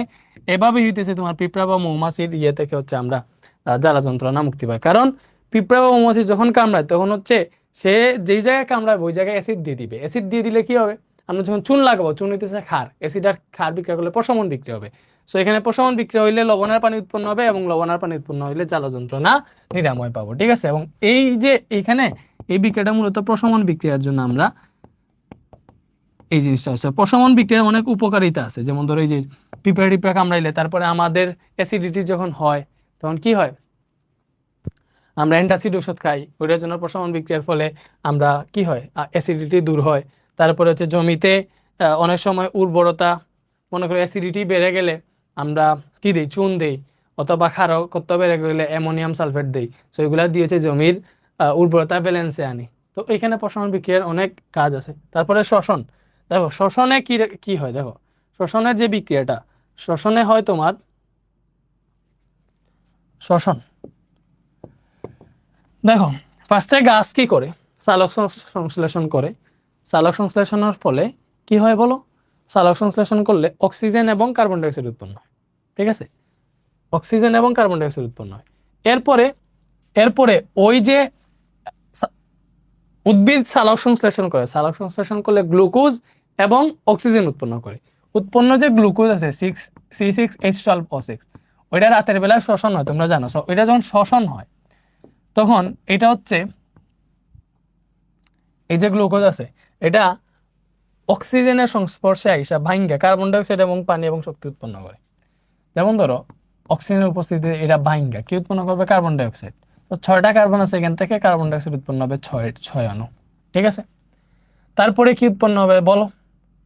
তাইলে এখানে অক্সিজেন 6টা দিলাম, এরপরে উৎপন্ন হবে এই যে 12টা হাইড্রোজেন এবং 6টা অক্সিজেন মিলে 6 অণু পানি উৎপন্ন করবে, এরপরে শক্তি উৎপন্ন করবে। বিক্রিয়াটা বুঝছো? এটার নাম হচ্ছে গ্লুকোজ।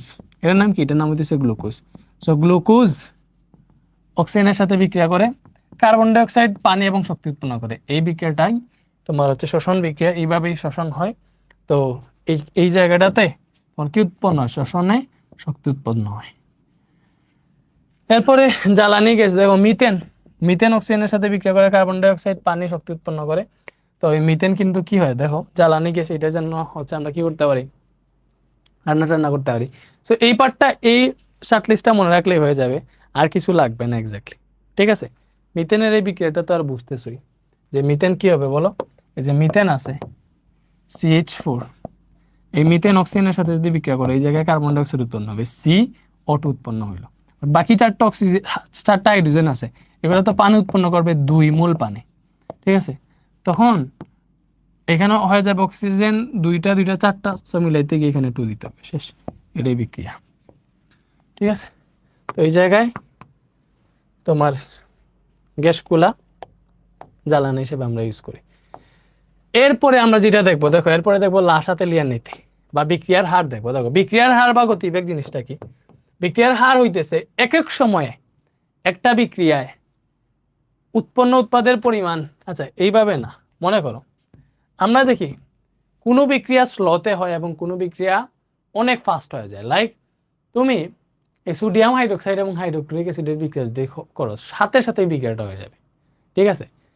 বা তোমার হচ্ছে অধঃক্ষেপণ বিক্রিয়া যেটা দেখছো, অ্যালুমিনিয়াম কি বলে অ্যালুমিনিয়াম ক্লোরাইডের সাথে পানির বিক্রিয়া, ওইখানে অ্যালুমিনিয়াম হাইড্রোক্সাইড উৎপন্ন হয়, সাথে সাথে ওইটা অধঃক্ষেপ পড়ে যায়। বাট লোহায় যে মরিচা পড়ে এটা অনেক ধীরগতির, অনেক আস্তে আস্তে জিনিসটা হয়। তো মনে করো বিক্রিয়ক থেকে উৎপাদ উৎপন্ন হওয়া, এটা তো মূলত বিক্রিয়া। তো বিক্রিয়ক থেকে একক সময়ে যে পরিমাণ উৎপাদ উৎপন্ন হইতেছে ওইটার হার হইতেছে বিক্রিয়ার হার। তো বিক্রিয়া যদি মনে করো খুব দ্রুত হয় তাহলে বিক্রিয়ার হার বেশি, বিক্রিয়া যদি খুব আস্তে আস্তে হয় তাহলে বিক্রিয়ার হার কম বা বিক্রিয়ার বেগ কম। তো বিক্রিয়ার হার হইতেছে বিক্রিয়ার গতিবেগ। মূলত এই বিক্রিয়ার গতিবেগ হইতেছে একক সময়ে বিক্রিয়ক থেকে যে পরিমাণ উৎপাদ উৎপন্ন হয় ওই জিনিসের হার হইতেছে আমার কি বলো, বিক্রিয়ার হার বা গতিবেগ। একক সময়ে একটা বিক্রিয়ার উৎপন্ন উৎপাদের পরিমাণ বা ব্যবহৃত বিক্রিয়কের পরিমাণকে বিক্রিয়ার হার বলে। দেখো এরকম বলে, একক সময়ে একটি বিক্রিয়ার উৎপন্ন উৎপাদের পরিমাণ বিক্রিয়ার হার বা গতিবেগ বলে। দেখো একক সময়ে একটি বিক্রিয়কের উৎপন্ন উৎপাদের পরিমাণকে বিক্রিয়ার হার বা গতিবেগ বলা হয়। অথবা এইভাবে দেখো, উৎপাদ কোন সময় উৎপন্ন হবে? যখন বিক্রিয়ক ব্যবহৃত হবে, মানে যখন বিক্রিয়ক ইউজ হবে তখনই উৎপাদ উৎপন্ন হবে। তো এটার এইভাবে বলা যায় একক সময়ে একটি বিক্রিয়ায় উৎপন্ন একক সময়ে একটি বিক্রিয়ায় ব্যবহৃত বিক্রিয়কের পরিমাণকে বিক্রিয়ার হার বলা হয়। সেইভাবে বলতে পারবা, একক সময়ে একটি বিক্রিয়ায় ব্যবহৃত বিক্রিয়কের পরিমাণকে বিক্রিয়ার হার বলা হয়, অথবা একক সময়ে একটি বিক্রিয়ায় উৎপন্ন উৎপাদের পরিমাণকে ওই বিক্রিয়ার হার বা গতিবেগ বলা হয়। ঠিক আছে, ওকে। সো বিক্রিয়ার হার বা বিক্রিয়ার বেগ, দেখো জিনিসটা কি। বিক্রিয়ার বেগ যদি বিক্রিয়া অল্প সময়ে সংঘটিত হয়, দেখো বিক্রিয়া যদি অল্প সময়ে সংঘটিত হয়, মানে বিক্রিয়া যদি খুব দ্রুত, অল্প সময়ে সংঘটিত হওয়া মানে কি বিক্রিয়াটা খুব দ্রুত হয়। বিক্রিয়া যদি খুব দ্রুত হয়, অল্প সময়ে সংঘটিত হওয়া মানে বিক্রিয়া খুব দ্রুত হয়েছে। বিক্রিয়া দ্রুত হইলে অবভিয়াসলি বিক্রিয়ার বেগ বা বিক্রিয়ার হার বেশি, বিক্রিয়ার হার বাড়বে, বিক্রিয়ার ঘনমাত্রাও বাড়বে। আর বিক্রিয়া যদি বেশি সময় সংঘটিত হয়, দেখো বিক্রিয়া যদি বেশি সময় নিয়ে হয় দ্যাট মিনস ওই বিক্রিয়াটা ধীর গতির বা স্লো বিক্রিয়া। তো ধীর গতির বিক্রিয়াতে অবভিয়াসলি বিক্রিয়ার বেগ বা বিক্রিয়ার হার কমবে, বিক্রিয়ার ঘনমাত্রা কমবে। সে স্বাভাবিক, এই জিনিসটা জানলেই তুমি বিক্রিয়ার হার বা গতিবেগ বুঝে ফেলবা। ঠিক আছে, আশা করি বুঝতেছ। এটা কার? পানি দেও। আর এই যে লাইটটা জ্বালাইয়া দিলেন, আমি তো সারা লাইট না ছাড়াই 44 মিনিট ক্লাস রেকর্ড করছি, আমার কালো লাগছে। এটা আপলোড দেবো? আপলোড দিতে পারবো, জানো না, পানি দাও। কালকে না আজকে সকালে? ও এটা সকালে আপলোড দিয়ে দিও। কি হয়েছে? নাফি কি ঘুমাই গেছে?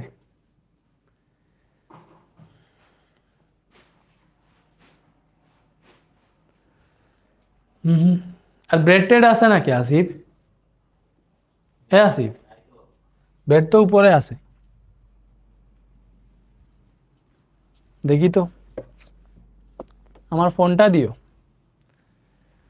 পুলাপান 1 ঘন্টার মতো পড়ে ফেলছি বিক্রিয়া হার বা গতিবেগ। এখন আমরা ঢুকবো লাসাতেলিয়ার নীতিতে।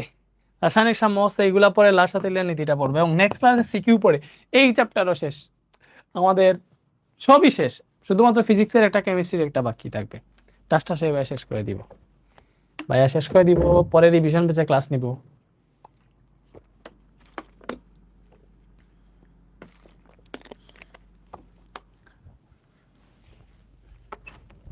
মোবাইলটা দাও তো। ওকে ওকে ওকে ওকে ওকে, দেখো রাসায়নিক সাম্য অবস্থা জিনিসটা কি। দেখো হ্যাঁ লিখছে রাসায়নিক সাম্য অবস্থা মানে এমন একটা অবস্থা যেখানে আপাত দৃষ্টিতে মনে হবে বিক্রিয়া বন্ধ হয়ে গেছে, তো এই বিক্রিয়ার মধ্যে সম্মুখমুখী বিক্রিয়ার বেগ এবং পশ্চাৎমুখী বিক্রিয়ার বেগ সমান হয়। দেখো একটা উভমুখী বিক্রিয়া যখন হয়, লাইক তোমাদের দেখে একটা উভমুখী বিক্রিয়া, মনে করো আমরা পড়ছিলাম CH3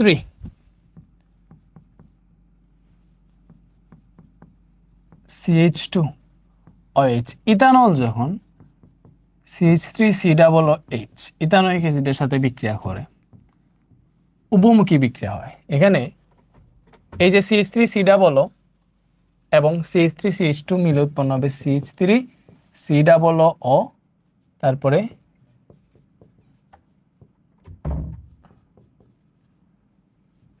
এটা উৎপন্ন হয় এবং এখানের OH এবং এই H মূল উৎপন্ন হয় পানি। এই বিক্রিয়াটা তোমরা দেখছো উভমুখী বিক্রিয়ার উদাহরণ হিসেবে ভাই তোমাদের দেখাইছিলাম যতদূর মনে পড়ে, উভমুখী বিক্রিয়ার উদাহরণ হিসেবে দেখাইছিলাম, তাই না? হ্যাঁ, ইথানল ইথানোয়িক অ্যাসিড বিক্রিয়া করে উৎপন্ন করে ইথাইল ইথানোয়েট এস্টার। কি উৎপন্ন করে? Ethyl ethanoate ester. এটারে মেবি তোমাদের এইভাবে দেখাইছিলাম যে C2H5OH একই জিনিস, ঠিক আছে? তো এখানে এটাই লিখি C2H5OH, CH2CH3 আর C2H5 একই জিনিস, ঠিক আছে? এখন এই যে এই বিক্রিয়াটাতে দেখো যেই মুহূর্তে বিক্রিয়ক থেকে উৎপাদ উৎপন্ন হইতেছে একই সময় উৎপাদ থেকেও বিক্রিয়ক উৎপন্ন হয়। যেহেতু উপমুখী বিক্রিয়া, উৎপাদটা বিক্রিয়ক থেকে উৎপাদ উৎপন্ন হইতে পারবে, উৎপাদটা আবার বিক্রিয়ক হইতে পারবে।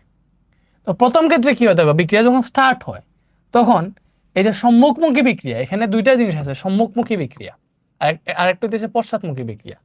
যখন দেখো যখন আমাদের বিক্রিয়ক থেকে উৎপাদ উৎপন্ন হয় তখন এটাকে বলা হয় সম্মুখমুখী বিক্রিয়া। কি বলছি? যখন বিক্রিয়ক থেকে উৎপাদ উৎপন্ন হয়, কি বলছি? সম্মুখমুখী বিক্রিয়া কোনটা?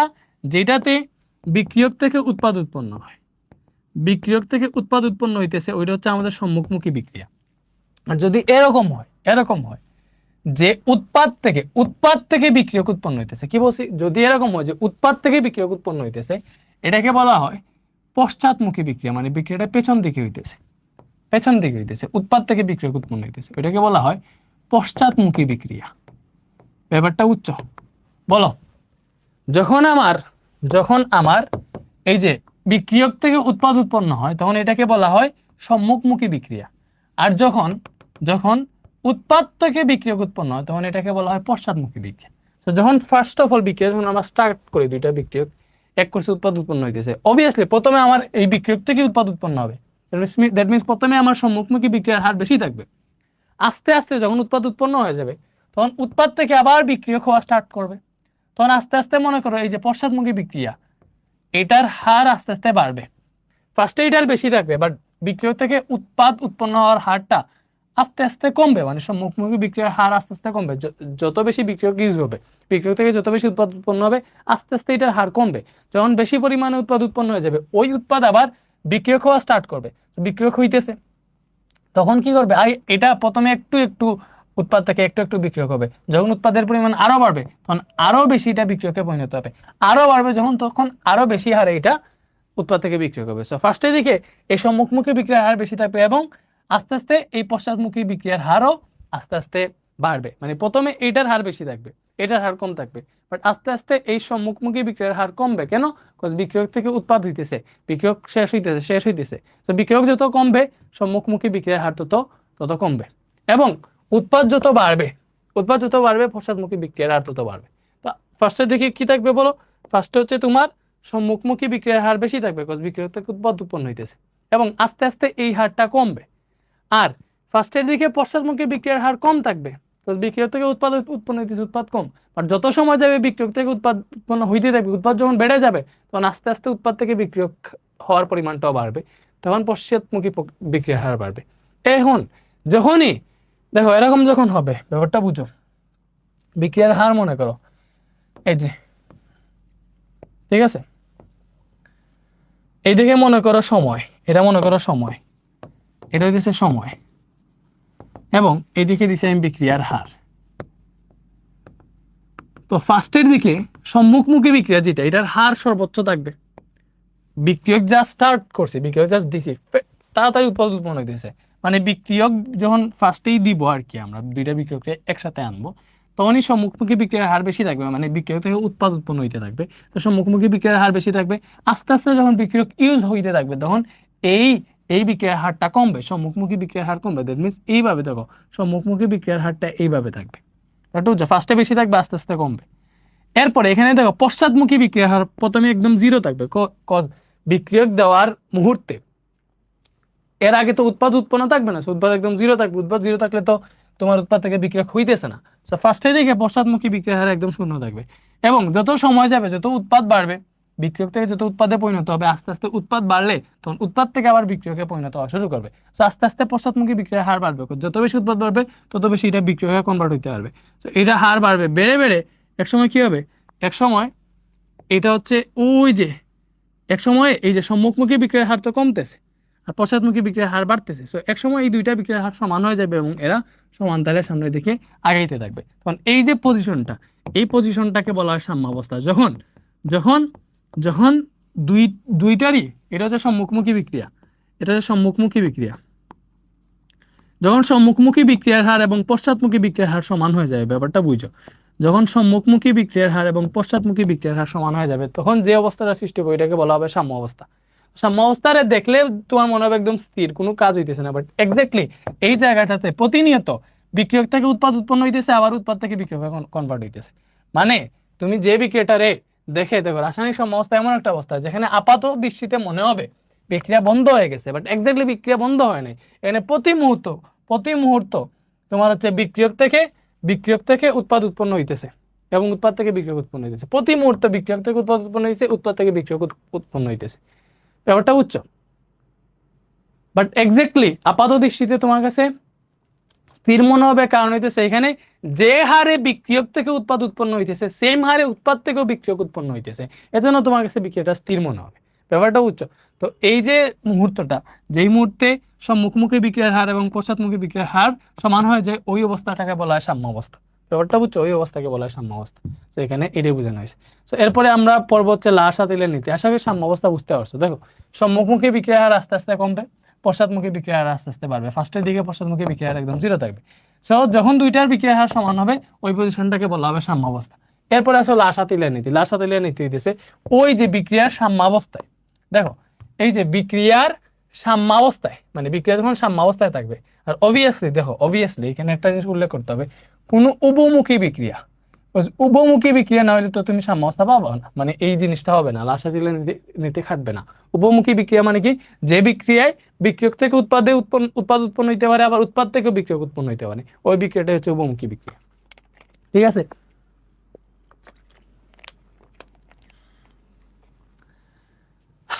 তো কোন উভমুখী বিক্রিয়া সাম্যাবস্থায় থাকাকালীন যদি তাপ, চাপ, ঘনমাত্রা, এগুলো হচ্ছে বিক্রিয়ার নিয়ামক, যদি তাপ, চাপ, ঘনমাত্রা ইত্যাদির পরিবর্তন করা হয়, তবে সাম্যের অবস্থা এমন ভাবে পরিবর্তিত হয় যেন তাপ, চাপ, ঘনমাত্রা ইত্যাদি পরিবর্তনের ফলাফল প্রশমিত হয়। ব্যাপারটা বুঝছো? এই যে বিক্রিয়ার তিনটা নিয়ামক আছে, তাপ, চাপ, ঘনমাত্রা, এগুলো হচ্ছে বিক্রিয়ার নিয়ামক। সো লা সাতিলের নীতি হইতেছে কোন বহুমুখী বিক্রিয়ার সাম্যাবস্থায় যদি কোনো নিয়ামকের পরিবর্তন করা হয়, তাহলে এই পরিবর্তনের ফলাফল এমন ভাবে ঘটবে যেন তুমি যে পরিবর্তন করছো ওই পরিবর্তনটা প্রশমিত হয়েছে।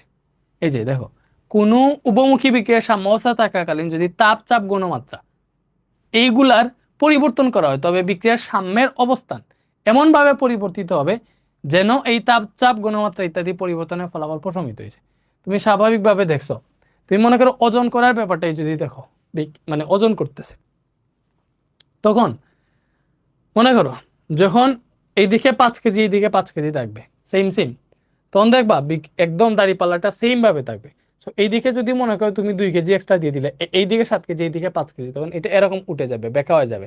বেঁকা হয়ে গেলে তুমি যদি এটারে এরকম করো, দেখো তুমি কি করছো, তুমি এইদিকে 7 কেজি দিছো, এদিকে 5 কেজি দিছো, বেঁকা হয়ে গেছে। তুমি যদি তোমার পজিশনটা মাঝখান থেকে একটু এইদিকে সরাও, তখন আবার এটা স্টেবল হয়ে যায়। ব্যাপারটা বুঝছো? তো এরকম তোমার তুমি কোন জায়গাটাতে ধরতেছো, একদম মিডিলে যদি বাটখারার এই যে দাড়িপাল্লার মিডিলে যদি ধরো, এদিকে সমানভাবে জিনিসটা ইউজ হবে।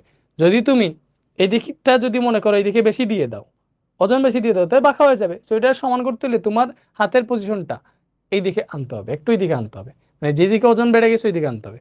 তাহলে কি হবে, সাম্যতায় চলে আসবে। ওটা হচ্ছে ওই জিনিসটা এখানে বলা হয়েছে যে সাম্যাবস্থায় থাকাকালীন যদি তুমি তাপ অথবা চাপ অথবা ঘনমাত্রার এই তিনটার যে কোনো একটা পরিবর্তন করাও, তাইলে বিক্রিয়ার সাম্যের অবস্থান এমন ভাবে পরিবর্তিত হবে যেন এইগুলা যেটাই পরিবর্তন করাও ওইটার পরিবর্তনের ফলাফলটা প্রশমিত হবে আর কি, ব্যাপারটা বুঝছো? সো এখানে তিনটার পরিবর্তন আছে, একটা হচ্ছে তাপের পরিবর্তন, আরেকটা হচ্ছে চাপের পরিবর্তন, আর একটা হচ্ছে ঘনমাত্রার পরিবর্তন। সবাই বুঝেইলে আই থিঙ্ক বুঝতে পারবা।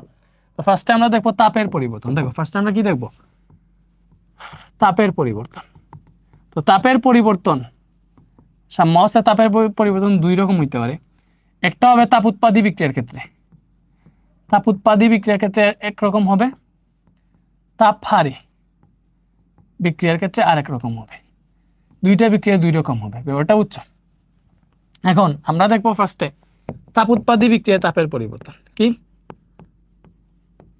তাপ উৎপাদী বিক্রিয়ায় তাপের পরিবর্তন।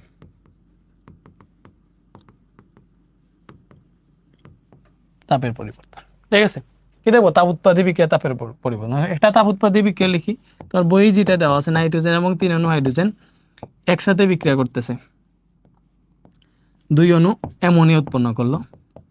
এই বিক্রিয়াটাতে ডেলএইচ -92 কিলোজুল আমরা সবাই জানি।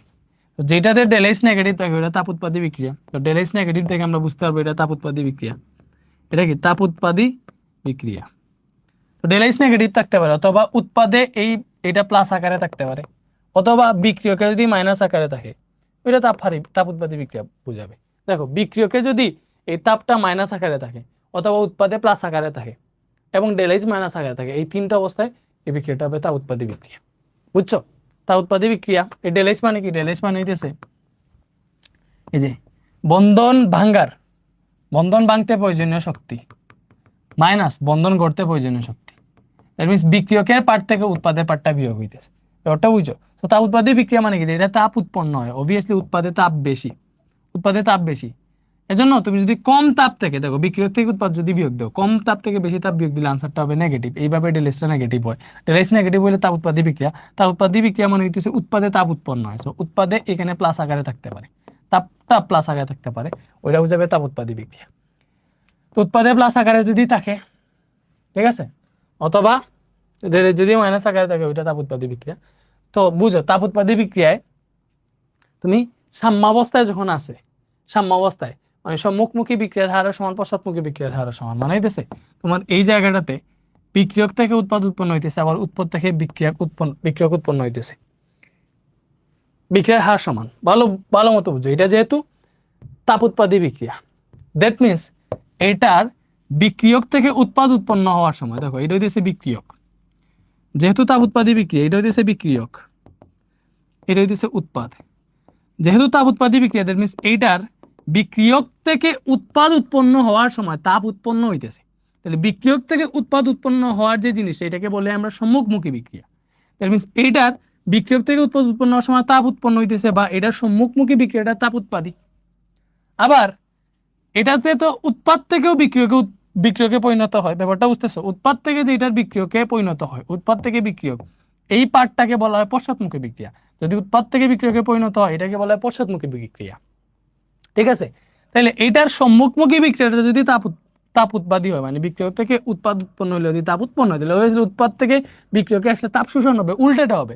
দ্যাট মিনস এটার পশ্চাৎমুখী বিক্রিয়া হবে তাপহারী বিক্রিয়া, ব্যাপারটা বুঝছো?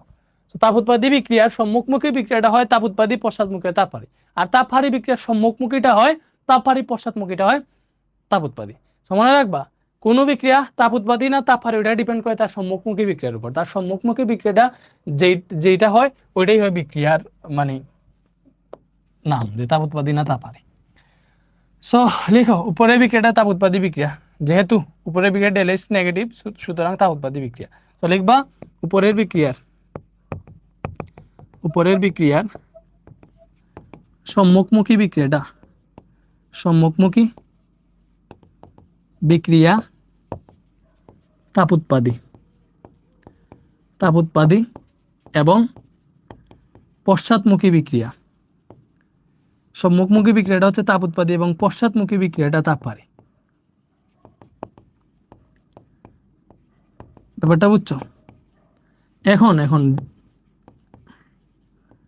বুঝে ট্রাই করো। সম্মুখমুখী বিক্রিয়াটা তাপ উৎপাদী, পশ্চাৎমুখী বিক্রিয়াটা তাপহারী, এটা তো বুঝছো? কাজ বিক্রিয়া থেকে উৎপাদ উৎপন্ন হইতেই কিন্তু তার তাপ উৎপন্ন হয়, উৎপাদ থেকে বিক্রিয়কে গেলে তাপ শোষণ হয়, উল্টাটা হয়। সো উপরের বিক্রিয়ার সম্মুখমুখী বিক্রিয়াটা তাপ উৎপাদী এবং পশ্চাৎমুখী বিক্রিয়াটা তাপ হারি। ঠিক আছে, দ্যাট মিনস ভালো মতো বুঝো, সম্মুখে গেলে সামনে যদি বিক্রিয়া আগে তাহলে সামনে আগেলে কিন্তু এই জায়গায় তাপ উৎপন্ন হয়, আর পেছনে আগেলে তাপ শোষণ হয়।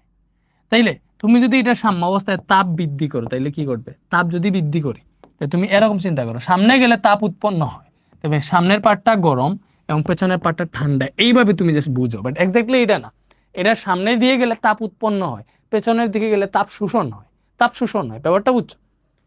সামনের দিকে গেলে তাপ উৎপন্ন হয়, পেছনে গেলে তাপ শোষণ হয়। তাইলে তুমি যদি এর সাম্য অবস্থায় তাপ বাড়াও তাহলে কি হবে, তাহলে কি হবে, এটা সামনে যাবে না পেছনে যাবে, এটারে এমন দিকে যাইতে হবে যার ফলে তুমি যে তাপ বাড়াইছো ওই তাপ বাড়ানোর ফলাফলটা অপশমিত হয়ে যায়। দেখো তুমি যদি এটা সাম্য অবস্থায় তাপ বাড়াও, এটা সামনের দিকে যদি যায় তো সামনের দিকে তো তাপ উৎপন্ন হয়, তাহলে তাপ বাড়াইছো সামনের দিকে গেলে গেলে গেলে আরো তাপ উৎপন্ন হবে, বিক্রিয়া ফলাফলটা অপশমিত হইল না। বাট এটার পশ্চাৎমুখী বিক্রিয়াটা তাপ হারে, তো তাপ বাড়াইলে বিক্রিয়াটা যদি পশ্চাৎ দিকে যায় তাহলে ওই পশ্চাৎমুখী বিক্রিয়াটা তো তাপ হারে, ওইখানে তাপ শোষণ হইতেছে, তুমি যে তাপ বাড়াইছো ওই তাপটা শোষণ হয়ে যাবে যদি পশ্চাৎ দিকে বিক্রিয়াটা আগায়, ব্যাপারটা বুঝছো? এজন্য তাপ উৎপাদী বিক্রিয়ার সাম্য অবস্থায় যদি তাপ বৃদ্ধি করো বিক্রিয়াটা পশ্চাৎ দিকে পেছন দিকে যায় এবং বিক্রিয়া কি করে, ফলাফলটা অপশমিত করে, যে তাপ যে বাড়াইছে সেটা ফলাফলটা অপশমিত করে। ঠিক আছে, এখন ভালো মতো বুঝো, আবার বুঝি, এইবার গরম ঠান্ডা দিয়ে বুঝো। মনে করো তাপ উৎপাদী বিক্রিয়া এর উৎপাদটা গরম, বিক্রিয়াটা ঠান্ডা। এখন তুমি সাম্য অবস্থায় তাপ বাড়াইছো তাহলে কি হবে, তাহলে এমন দিকে যাইতে হবে যাতে তাপ যে বাড়াইছে এটার ফলাফল প্রশমিত হয়। তাইলে তাপ বাড়ানোর ফলে যদি যেদিকে গরম ওই দিকে যায় তাহলে তো ওইদিকে আরো তাপ উৎপন্ন হবে, আরো গরম হয়ে যাবে, তখন তো ব্যালেন্স হইল না। ব্যালেন্স করতে হলে কি করা লাগবে, তাপ বাড়াইলে বিক্রিয়াটারে এই ঠান্ডা যেদিকে আছে ওই দিকে যেতে হবে। তাইলে কি হবে, ঠান্ডার দিকে গেলে তুমি যে তাপ বাড়াইছো ওই জিনিসটা ব্যালেন্স হয়ে যাবে, ব্যাপারটা বুঝছো, ব্যালেন্স হয়ে যাবে। তো এজন্য এই যে তাপ উৎপাদী বিক্রিয়ার সাম্য অবস্থায় যদি তুমি তাপ বাড়াও, কি বলছি, তাপ উৎপাদী বিক্রিয়া যদি সাম্য অবস্থায় তাপ বাড়াও, তাপ উৎপাদী বিক্রিয়ার সাম্য অবস্থায় তাপ বাড়াও তাহলে বিক্রিয়াটা পেছন দিকে আসে। তাপ উৎপাদী বিক্রিয়া সাম্য অবস্থায় তাপ যদি বৃদ্ধি করে বিক্রিয়াটা পেছন দিকে অগ্রসর হবে, এবং পেছন দিকে অগ্রসর হইলে এখানে বিক্রিয়কের পরিমাণ বাড়বে, পেছন দিকে বিক্রিয়ক আছে। এটাকে পেছন দিকেও বলা হয়, বাম দিকেও বলা হয়। দেখো এই দিকটারে বলা হয় ডান দিক, এই দিকটা বাম দিক, এই দিকটা ডান দিক, মানে বিক্রিয়ক থেকে উৎপাদ হইতেছে ডান দিক। দেখো বিক্রিয়ক টু উৎপাদ এটারে বলা হয় ডান দিক, কি বলা হয়, ডান দিক, ডান দিক, এবং এটারে বলা হয় সম্মুখমুখী। ঠিক আছে, সম্মুখমুখী। এবং উৎপাদ থেকে যদি বিক্রিয়ক হয়, উৎপাদ থেকে বিক্রিয়ক, তাহলে এই জিনিসটা হইতেছে উল্টা না, তখন এটারে বলা হয় পশ্চাৎমুখী। উৎপাদ থেকে বিক্রিয়ক হইলে এটারে বলা হয় পশ্চাৎমুখী, পশ্চাৎমুখী বা বাম দিক। উৎপাদ থেকে বিক্রিয়ক হইতেছে এটা বাম দিক। তো দেখো এইভাবে বর্ণনা লিখবা, মনে করো তোমারে বলতে পারে যে এটা একটা তাপ উৎপাদী বিক্রিয়া, ঠিক আছে, তো সাম্য অবস্থায় তাপ বৃদ্ধি করলে কি হবে, দেখো এটা সাম্য অবস্থায় তাপ বৃদ্ধি করলে কি হবে, উপরের বিক্রিয়াটার সম্মুখমুখী বিক্রিয়াটা তাপ উৎপাদী এবং পশ্চাৎমুখী বিক্রিয়া তাপ হারে। সুতরাং এর সাম্য অবস্থায়, সুতরাং যেভাবে বর্ণনা লিখতেছে এইভাবে লিখবা, এর সাম্য অবস্থায় তাপ বৃদ্ধি করলে, এর সাম্য অবস্থায় তাপ বৃদ্ধি করলে বিক্রিয়াটি কোন দিকে যাবে বলো, এর সাম্য অবস্থায় তাপ বৃদ্ধি করলে বিক্রিয়াটি কোন দিকে যাবে, এই যে পেছন দিকে আসবে। তো যেই দিকে তাপ কম, তাপ শোষিত হবে, তাপ বাড়াইতেছো, তো ওইটা এমন দিকে যেতে হবে যে তাপটা বাড়াইছো ওইটা শোষণ হয়ে যায়, শোষণ হবে পেছন দিকে গেলে, ওটা উচ্চ পেছনের দিকটা পশ্চাৎমুখী বিক্রিয়াটা হচ্ছে তাপ হারে। ঠিক আছে, এই জায়গায় বিক্রিয়কে তোমার তাপটা শোষণ হবে। ঠিক আছে, তো এর সাম্য অবস্থায় তাপ বৃদ্ধি করলে বিক্রিয়াটি পেছন দিকে বা বাম দিকে, এটা বলতে পারো বাম দিকে, বিক্রিয়াটি বাম দিকে অগ্রসর হবে, বাম দিকে অগ্রসর হবে এবং আচ্ছা বাম দিকে অগ্রসর হয়ে বিক্রিয়কের পরিমাণ বৃদ্ধি করবে, এটা ডিরেক্ট লিখে দাও, বিক্রিয়কের পরিমাণ বৃদ্ধি করবে, বিক্রিয়কের পরিমাণ বৃদ্ধি করবে। ঠিক আছে, এবং তাপ যে বাড়াইছো এই তাপ বৃদ্ধিকৃত ফলাফল তখন প্রশমিত হবে এবং তাপ বৃদ্ধিকৃত ফলাফল প্রশমিত হবে। মুখে বলছি ওইটা অনেক লেখা না বুঝলে যেটা বলছি এটা লিখে দেখো। উপরের বিক্রিয়াটা তাপ উৎপাদী বিক্রিয়া, কারণ এর সম্মুখমুখী বিক্রিয়াটা তাপ উৎপত্তি, পশ্চাৎমুখী বিক্রিয়াটা তাপ হারি। তো এর সাম্যাবস্থায় যদি তাপ বৃদ্ধি করো তাহলে বিক্রিয়াটা পেছনের দিকে অগ্রসর হবে এবং বিক্রিয়কের পরিমাণ বৃদ্ধি করবে এবং তাপ বৃদ্ধিকৃত ফলাফল প্রশমিত করবে। ঠিক আছে, ওকে। তাইলে এর যদি সাম্যাবস্থায় তাপ হ্রাস করো কি হবে, এবং সাম্যাবস্থায় তাপ হ্রাস করলে, সাম্যাবস্থায় তাপ হ্রাস করলে দেখো, তাপ হ্রাস করলে এটা এমন এক দিকে যাইতে হবে। দেখো, তাপ যদি হ্রাস করো, তাপ যদি কমাও, তাহলে সাম্যের অবস্থান ঠিক করতে হইলে যদি পেছনের দিকে যায় তাহলে পেছনের দিক তো এমনিতেই ঠান্ডা, আরো ঠান্ডা হয়ে যাবে। তাপ কমাইতেছো, তখন ব্যালেন্স করার জন্য কোন দিকে যাবে? এই যে সামনের দিকে যাবে, কারণ সামনের দিকে এমনি গরম আছে, সামনের দিকে যাবে, তখন হচ্ছে এই দুইটা পার্ট ব্যালেন্স হয়ে যাবে। ব্যাপারটা বুঝছো? তো তাপ উৎপাদী বিক্রিয়ার সম্মুখ দিকে গেলে তাপ উৎপন্ন হয়, পেছনের দিকে গেলে তাপ শোষণ হয়। এটাতে যদি তাপ কমাও তাহলে এটা সামনের দিকে যাবে, সামনের দিকে তাপ উৎপন্ন হয় এমনিতে, তখন যে তাপ যে কমাইছো ওইটার ফলাফলটা প্রশমিত হয়ে যাবে। ব্যাপারটা বুঝছো? এই জন্য তাপ উৎপাদী বিক্রিয়ার সাম্য অবস্থায় তাপ কমাইলে, ঠিক আছে, তাপ কমাইলে বিক্রিয়াটা সামনের দিকে অগ্রসর হবে বা ডান দিকে অগ্রসর হবে। ঠিক আছে, তাপ উৎপাদী বিক্রিয়ায় সাম্য অবস্থায় তাপ হ্রাস করলে বিক্রিয়াটি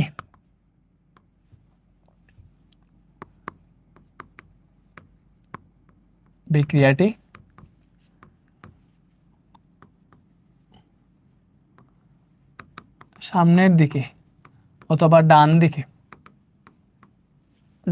অগ্রসর হবে, ডান দিকে অগ্রসর হবে। এবং ডান দিকে যদি অগ্রসর হয় তাহলে কি হবে বলো? ডান দিকে অগ্রসর হবে এবং সাম্য অবস্থায় তাপ হ্রাস করলে বিক্রিয়াটি সামনের দিকে বা ডান দিকে অগ্রসর হবে এবং ভালো মতো বুঝো, তাপ হ্রাস করলে বিক্রিয়াটি সামনের দিকে বা ডান দিকে অগ্রসর হবে এবং ডান দিকে কি আছে? উৎপাদ, এবং উৎপাদের পরিমাণ বৃদ্ধি করবে। ঠিক আছে, অথবা এরকম ডিরেক্ট লিখে বলতে পারো, ডান দিকে অগ্রসর হয়ে উৎপাদের পরিমাণ বৃদ্ধি করবে, উৎপাদের পরিমাণ বৃদ্ধি করবে, ডান দিকে অগ্রসর হয়ে উৎপাদের পরিমাণ বৃদ্ধি করবে এবং তাপ যে হ্রাস করছো এবং তাপ হ্রাসকৃত ফলাফল প্রশমিত করবে। আশা করি বুঝতে পারছো। এটাই হইতেছে তাপ উৎপাদী বিক্রিয়ায় তাপ বৃদ্ধি বা হ্রাসের তাপের পরিবর্তনের ফলাফল। ব্যাপারটা বুঝছো? কারণ তাপ হারি বিক্রিয়া এর উল্টো হবে। দেখো, তাপ হারি বিক্রিয়া তাপের পরিবর্তন, এটা বুঝছি। মানে আসো, তাপ হারি বিক্রিয়া তাপের পরিবর্তন, তাপ হারি বিক্রিয়ায়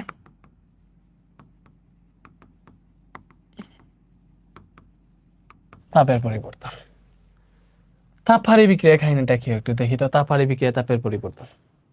আচ্ছা ভাইয়া কিছু খাই একটু, ভাইয়া বেশি ভুক লেগে গেছে, একটু কিছু খাই।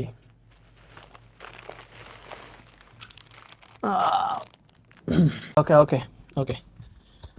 তো দেখো, এবার আমরা পড়বো তাপ হারি বিক্রিয়া তাপের পরিবর্তন। এটা তাপ হারি বিক্রিয়া ফার্স্টে লিখি।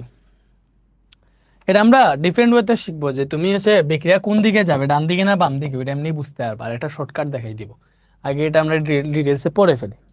তো এটা তাপ হারি বিক্রিয়া লিখতেছি। দেখো, নাইট্রোজেন এবং অক্সিজেনের বিক্রিয়ায় নাইট্রোজেন মনোক্সাইড উৎপন্ন হয়। তো এই বিক্রিয়াটা হচ্ছে তাপ হারি। কেন? বিকজ এর বিক্রিয়কে 180 কিলোজুল তাপ উৎপন্ন হয়। এইভাবে লিখে এটারে, অথবা এটারে এইভাবে লিখে, দেখো এটারে এইভাবে লিখে ভাই দেখাইতেছি, এই যে এইভাবে লিখে, ঠিক আছে, এইভাবে লিখে ডেল এইচ কে পজিটিভ লিখে 180 কিলোজুল। এইভাবে যদি থাকে, ডেল এইচ যদি পজিটিভ থাকে অথবা বিক্রিয়ক যদি প্লাস আকারে থাকে তাপটা, তাইলে এটা তাপ হারি বিক্রিয়া। যেহেতু তাপ হারি বিক্রিয়া, দ্যাট মিন্স এটা হচ্ছে বিক্রিয়ক, এটা হচ্ছে উৎপাদ। যেহেতু তাপ হারি বিক্রিয়া, দ্যাট মিন্স এটা বিক্রিয়ক থেকে উৎপাদ উৎপন্ন হওয়ার সময় তাপ কি হয় বলো? তাপ কি হয়? শোষণ হয়। যেহেতু তাপ হারি, দ্যাট মিন্স বিক্রিয়ক থেকে উৎপাদ উৎপন্ন হওয়ার সময় তাপ শোষণ হয়। সো উপরের বিক্রিয়াটা তাপ হারি বিক্রিয়া। সো উপরের বিক্রিয়াটি কি বলো? উপরের বিক্রিয়াটি তাপ হারি বিক্রিয়া। বিক্রিয়াটি তাপ হারি বিক্রিয়া, ঠিক আছে। সুতরাং এর সম্মুখবর্তী বিক্রিয়া যেটা আছে, সম্মুখবর্তী বলে, সম্মুখবর্তী বিক্রিয়া তাপহারী। যে বিক্রিয়া তাপহারী এটা সম্মুখবর্তী বিক্রিয়া হয় তাপহারী। এবং উল্টা যে বিক্রিয়া পশ্চাৎমুখী বিক্রিয়াটা অবভিয়াসলি তাপ উৎপাদী। বিক্রিয়ক থেকে উৎপাদ উৎপন্ন হলে যদি তাপ শোষণ হয়, অবভিয়াসলি উৎপাদ থেকে বিক্রিয়কে গেলে তাপ উৎপন্ন হবে। সুতরাং সম্মুখবর্তী বিক্রিয়াটা তাপহারী এবং পশ্চাৎমুখী বিক্রিয়া,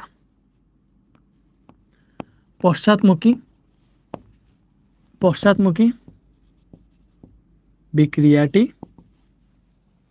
তাপ উৎপাদী। সো এর সাম্যাবস্থায়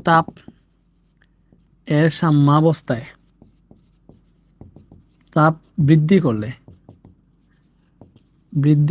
বিক্রিয়াটি কোন দিকে যাবে বলো? এর সাম্যাবস্থায় তাপ বৃদ্ধি করলে বিক্রিয়াটি দেখো, যেহেতু এটার কি, এটা সম্মুখবর্তী বিক্রিয়াটা তাপহারী, মানে মনে করো এই পার্টটা ঠান্ডা, সামনে গেলে তাপ শোষণ হয়, পেছনে গেলে তাপ উৎপন্ন হয়, পেছনের পার্টটা গরম মনে করো। তাহলে এর সাম্যাবস্থায় যদি তাপ বৃদ্ধি করি কোন দিকে যাবে? তাপ বৃদ্ধি করলে, যেহেতু তাপ বৃদ্ধি করছি, তাহলে যেদিকে তাপ কম ওই দিকে যাবে। ব্যালেন্স করতে হবে তো। তাপ কম কোন দিকে? সামনের দিকে গেলে তাপ শোষণ হয়, সামনের দিকটা ঠান্ডা মনে হয়, সামনের দিকে যাবে। যেহেতু এটা তাপহারী বিক্রিয়া, তাহলে এর সাম্যাবস্থায় তাপ বৃদ্ধি করলে বিক্রিয়াটি ডান দিকে মানে সামনের দিকে, ডান দিকে অগ্রসর হয়। ডান দিকে অগ্রসর হলে উৎপাদ বাড়বে, ডান দিকে উৎপাদ আছে, অগ্রসর হয়ে উৎপাদের পরিমাণ বৃদ্ধি পাবে। উৎপাদের পরিমাণ বৃদ্ধি পাবে এবং তাপ যে বৃদ্ধি করছে, তাপ বৃদ্ধিকৃত ফলাফল প্রশমিত করবে। এবং তাপ হ্রাস করলে কি হবে বলো? তাপ হ্রাস করলে বিক্রিয়াটি কোন দিকে যাবে? অবভিয়াসলি যেই দিকে তাপ হ্রাস করতেছি তাহলে তাপ কমাইতেছি, তাহলে যেদিকে তাপ বেশি আছে ওই দিকে যাবে। ব্যালেন্স করতে হবে তো। তাপ হ্রাস করলে এটা পেছনের দিকে যাবে, যেদিকে গরম ওই দিকে যাবে। তাপ হ্রাস করলে বিক্রিয়াটি বাম দিকে পেছনের দিকে অগ্রসর হবে এবং কি করবে বলো? পেছনের দিকে অগ্রসর হইলে বিক্রিয়কের পরিমাণ বাড়বে এবং তাপ হ্রাসকৃত ফলাফল প্রশমিত হবে। এটাই শেষ। বুঝা গেছে? ওকে, এখন এটা শর্টকাটে বুঝতে পারো। দেখো, বিক্রিয়ার দিক কোন দিকে হবে ওইটা এরকম ভাবে নির্ণয় করতে পারো। মনে রাখো, ডেল এইচ ইন্টু তাপ বৃদ্ধি অথবা হ্রাস ইজিক্যাল টু বিক্রিয়ার দিক। সো এটা দিয়ে শর্টকাটে মনে রাখতে পারবা। দেখো, ডেল এইচ পজিটিভ মানে কি? তাপ উৎপাদী বিক্রিয়া, তাপ উৎপাদী মানে কি? ডেল এইচ পজিটিভ, বুঝছো তো? ডেল এইচ পজিটিভ যদি হয়, এটা যদি আমরা তাপ বৃদ্ধি করি, ডেল এইচ পজিটিভ মানে তো তাপ উৎপাদী না। তাপ উৎপাদী মানে হচ্ছে ডেল এইচ নেগেটিভ। তাপ উৎপাদী মানে কি? ডেল এইচ নেগেটিভ না? Del H minus 92 kilojoule, del H minus হলে তাপ উৎপাদী। ডেল এইচ নেগেটিভ, তাপ বৃদ্ধি করছি মানে তাপ বাড়াইছি, পজিটিভ করছি। যদি আমি তাপ বৃদ্ধি করি তাহলে বিক্রিয়াটা কোন দিকে যাবে? প্লাসে মাইনাসে মাইনাস, এই মাইনাস মানে হচ্ছে পশ্চাৎমুখী, বিক্রিয়া হবে পশ্চাৎমুখী। ঠিক আছে, আমি সবগুলা লিখি, দেখো মিলে কিনা। তারপরে তাপ উৎপাদী বিক্রিয়া মানে ডেল এইচ মাইনাস, এটাতে যদি তাপ হ্রাস করি তাহলে মাইনাসে প্লাস মানে কি? যে পজিটিভ, তাহলে সামনের দিকে যাবে। বিক্রিয়া সম্মুখবর্তী হবে, সামনের দিকে যাবে বা ডান দিকে যাবে। পশ্চাৎমুখী বা বাম দিকে যাবে, সম্মুখবর্তী বা ডান দিকে যাবে। এবারে আসো তাপহারী বিক্রিয়া। তাপহারী বিক্রিয়ায় ডেল এইচ হচ্ছে পজিটিভ, সো এটাতে যদি তাপ বৃদ্ধি করা সাম্য অবস্থায়, তাহলে প্লাস মানে কি? এটা সম্মুখবর্তী হবে। ব্যাপারটা বুঝছো? আর তাপহারী বিক্রিয়া ডেল এইচ পজিটিভ, তাপ যদি কমাও সাম্য অবস্থায়, প্লাসে মাইনাসে মাইনাস হবে, মাইনাস মানে সে পশ্চাৎমুখী হবে। তো এখান থেকে দিকটা সুন্দর মতো বুঝে ফেলতে পারো। দেখো, তাহলে দেখো, তাপ উৎপাদী বিক্রিয়ায় পরীক্ষা আছে, তাপ উৎপাদী বিক্রিয়ায় সাম্য অবস্থায় যদি তাপ বৃদ্ধি করো, বিক্রিয়া কোন দিকে যাবে? তাহলে তাপ উৎপাদী বিক্রিয়া ডেল এইচ মাইনাস নেগেটিভ, এটা তাপ বৃদ্ধি করা মানে পজিটিভ করছি, প্লাসে মাইনাসে মাইনাস হয়, মাইনাস মানে পেছনের দিকে যাবে। তাপ উৎপাদী বিক্রিয়ায় তাপ বৃদ্ধি করলে বিক্রিয়া পশ্চাৎমুখী বা পেছনের দিকে যায় এবং বিক্রিয়কের পরিমাণ বৃদ্ধি করে। সত্যি বলছি নাকি মিথ্যা বলছি? দেখো, এই জায়গায় লিখছি তাপ উৎপাদী বিক্রিয়ায় তাপ উৎপাদী বিক্রিয়ার সাম্য অবস্থায় তাপ বৃদ্ধি করে বিক্রিয়াটি বাম দিকে বা পেছনের দিকে অগ্রসর হয়ে বিক্রিয়কের পরিমাণ বৃদ্ধি করে। এবং এর সাম্য অবস্থায় যদি তাপ হ্রাস করো বিক্রিয়াটি সামনের দিকে যায়। দেখো তাপ উৎপাদী বিক্রিয়ায় তাপ হ্রাস করছি, তাহলে বিক্রিয়াটা সামনের দিকে যাইতেছে। ঠিক আছে। তাপ হারি বিক্রিয়ায় তাপ বৃদ্ধি করছি, তাপ হারি বিক্রিয়া মানে ডেল H পজিটিভ, তাপ বৃদ্ধি করছে মানে প্লাস, প্লাস মানে কি সম্মুখবর্তী, প্লাস মানে পজিটিভ, সামনের দিকে যাবে। এই যে দেখো তাপ হারি বিক্রিয়ায় সাম্য অবস্থায় তাপ যদি বৃদ্ধি করো, তাপ বৃদ্ধি করে বিক্রিয়াটি ডান দিকে বা সম্মুখবর্তী, ডান দিকে অগ্রসর হয়ে উৎপাদের পরিমাণ বৃদ্ধি করবে। তাপ হ্রাস করলে উল্টা দিকে যায়। সেম এই যে তারপরে বিক্রিয়ায় ডেল H পজিটিভ, যেহেতু তাপ হারি, এর তাপ যদি হ্রাস করে তাহলে বিক্রিয়াটা পশ্চাৎমুখী হয়। শেষ, হিসাব শেষ। এরপরে চাপের পরিবর্তন। আসো, চাপের পরিবর্তন সাম্য অবস্থায় যদি চাপের পরিবর্তন করো তাহলে কি কাহিনী ঘটবে? দেখো চাপের পরিবর্তন, চাপ ডিপেন্ড করে দুইটা জিনিসের উপর। আমি লিখলাম নাইট্রোজেন প্লাস 3 মোল হাইড্রোজেন বিক্রিয়া করে উৎপন্ন করছে 2 মোল অ্যামোনিয়া। এটাই কি বলো?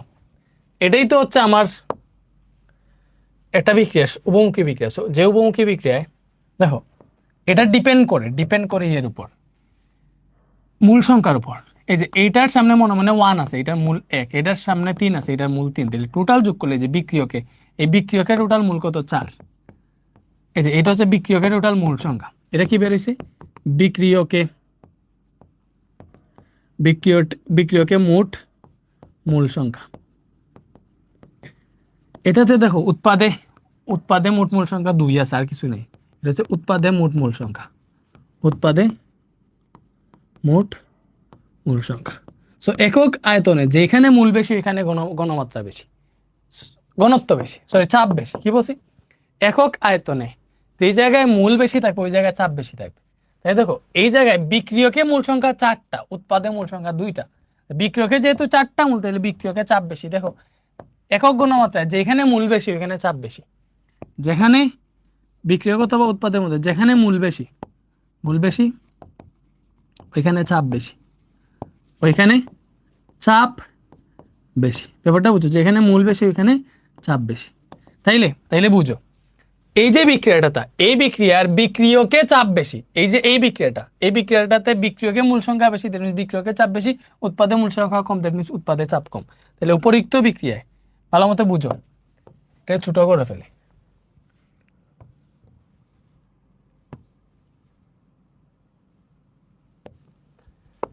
দেখো উপরিক্ত বিক্রিয়ায়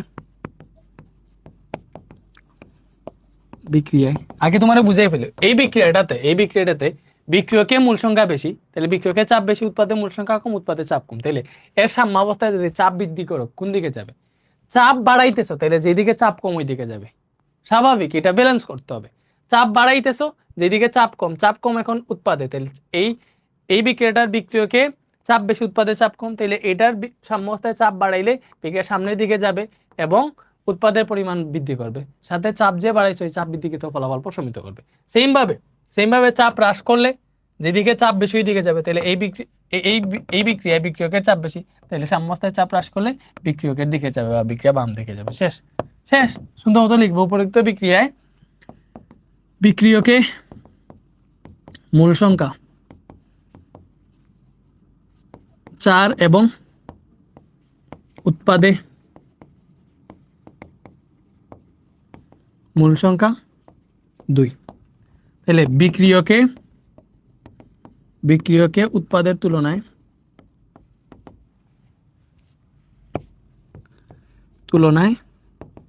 চাপ বেশি। ব্যাপারটা বুঝো, বিক্রিয়কে হচ্ছে উৎপাদের তুলনায় চাপ বেশি। তাহলে এর সাম্যাবস্থায় ভালো মতো বুঝো, বিক্রিয়কে উৎপাদের তুলনায় চাপ বেশি, যেহেতু বিক্রিয়কে মূল বেশি, তাহলে এর সাম্যাবস্থায় চাপ যদি বাড়াও, চাপ যদি বৃদ্ধি করো, তাহলে বিক্রিয়া কোন দিকে যাবে? দেখো যেদিকে চাপ কম ওই দিকে যাবে। চাপ বাড়াইছি, চাপ কম যেদিকে ওই দিকে যাবে। চাপ কম এখন আছে উৎপাদে, তাহলে বিক্রিয়াটা ডান দিকে যাবে। ডান দিকে যাবে, উৎপাদের পরিমাণ বাড়াবে। তোমরা সাজাইয়া লিখো, উৎপাদের পরিমাণ বাড়বে, কজ ডান দিকে উৎপাদ আছে। এবং এটা সাম্যাবস্থায় যদি চাপ হ্রাস করো তাহলে কি হবে বলো? সাম্যাবস্থায় চাপ হ্রাস করতেছো, তাহলে সাম্যাবস্থায় যদি চাপ হ্রাস করো তাহলে যেই দিকে চাপ বেশি আছে ওই দিকে যাবে। চাপ বেশি কোন দিকে? বিক্রিয়ার পেছন দিকে, বা বিক্রিয়কের চাপ বেশি তাহলে পেছন দিকে মানে বাম দিকে যাবে। বিক্রিয়াটা চাপ হ্রাস করলে বিক্রিয়াটা বাম দিকে অগ্রসর হবে এবং বিক্রিয়ক বাড়বে, বিক্রিয়কের পরিমাণ বাড়বে। ঠিক আছে, এইভাবে। তো এমন কোনো বিক্রিয়া যদি থাকতো যেটার বিক্রিয়কে চাপ কম উৎপাদে চাপ বেশি, তাহলে অবভিয়াসলি এটাতে চাপ বাড়াইলে যেই দিকে চাপ কম ওই দিকে যেত। যদি বিক্রিয়কে চাপ কম থাকতো তাহলে বিক্রিয়াটা বাম দিকে যেত। সো এটা ডিপেন্ড করবে, সবসময় যে চাপ বৃদ্ধি করলে ডান দিকে যাবে এরকম না, এটা ডিপেন্ড করবে যেই দিকে চাপ কম ওই দিকে যাবে। ঠিক আছে, আর এরকম যদি থাকে দুই দিকেই চাপ সমান, দুই দিকে যদি চাপ সমান থাকে, লাইক মনে করো এখানে একটা বিক্রিয়া আছে নাইট্রোজেন অক্সিজেন, দেখো নাইট্রোজেন অক্সিজেন বিক্রিয়া করে নাইট্রোজেন মনোক্সাইড উৎপন্ন করছে। এটা দেখো বিক্রিয়কে এক মূল কত, টোটাল কয় মূল? 2 মূল। উৎপাদও দেখো 2 মূল। তাহলে বিক্রিয়ক এবং উৎপাদে মূল সংখ্যা সমান। মূল সংখ্যা সমান হইলে কি? চাপ সমান। মূল সংখ্যা সমান হইলে দেখো চাপ সমান, বিক্রিয়ক এবং উৎপাদে চাপ সমান, যেহেতু মূল সংখ্যা সমান।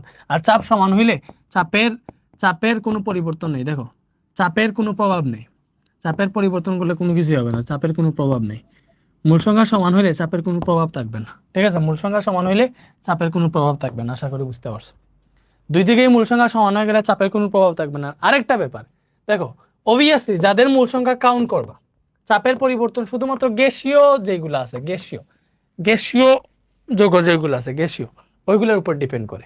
এখানে সবগুলা গ্যাসীয়, এজন্য পুরোটার মূল সংখ্যা নিচ্ছে। এমন কোনোটা যদি থাকতো, মনে করো এখানে আরেকটা আছে, মনে করো পানি যদি থাকতো, পানিটা যদি লিকুইড থাকতো বা সলিড থাকতো, তাহলে ওই পানির মূল সংখ্যা কাউন্ট করতাম না। এরকম যদি থাকে, দেখো গ্যাসীয় ব্যতীত অন্য কোনোটা যদি বিক্রিয়ক অথবা উৎপাদে থাকতো, তাহলে গ্যাসীয় ব্যতীত যেটা আছে ওইটার মূল সংখ্যা তুমি কাউন্ট না করে হিসাব করতে। ঠিক আছে, কজ গ্যাসীয় ব্যতীত অন্য কোনোটার উপর চাপের প্রভাব থাকে না। ঠিক আছে, ঠিক আছে, ওকে ওকে। এখন ওই জিনিসটা আশা করি বুঝতে পারছো। এটা খেয়াল রাখো, উভয় দিকে যদি মূল সংখ্যা সমান হয়ে যায় তাইলে তোমার হচ্ছে চাপ সমান হয়ে যায় উভয় দিকে, আর চাপ সমান হয়ে গেলে চাপের কোনো প্রভাব থাকবে না। ঠিক আছে, এরপরে এরপরে দেখি আর কোনো বিক্রিয়া আছে নাকি।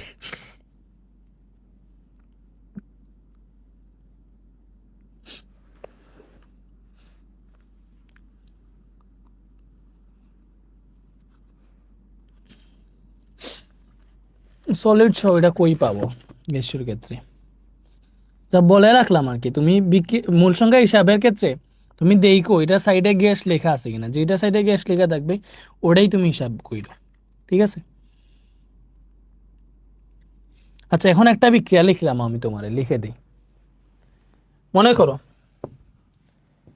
এই যে SO2 প্লাস O2, এই দুইটা বিক্রিয়া করে উৎপন্ন করছে মনে করো তোমার এটাও গ্যাস, এটাও গ্যাস, সুন্দর মতো লিখি তাই না?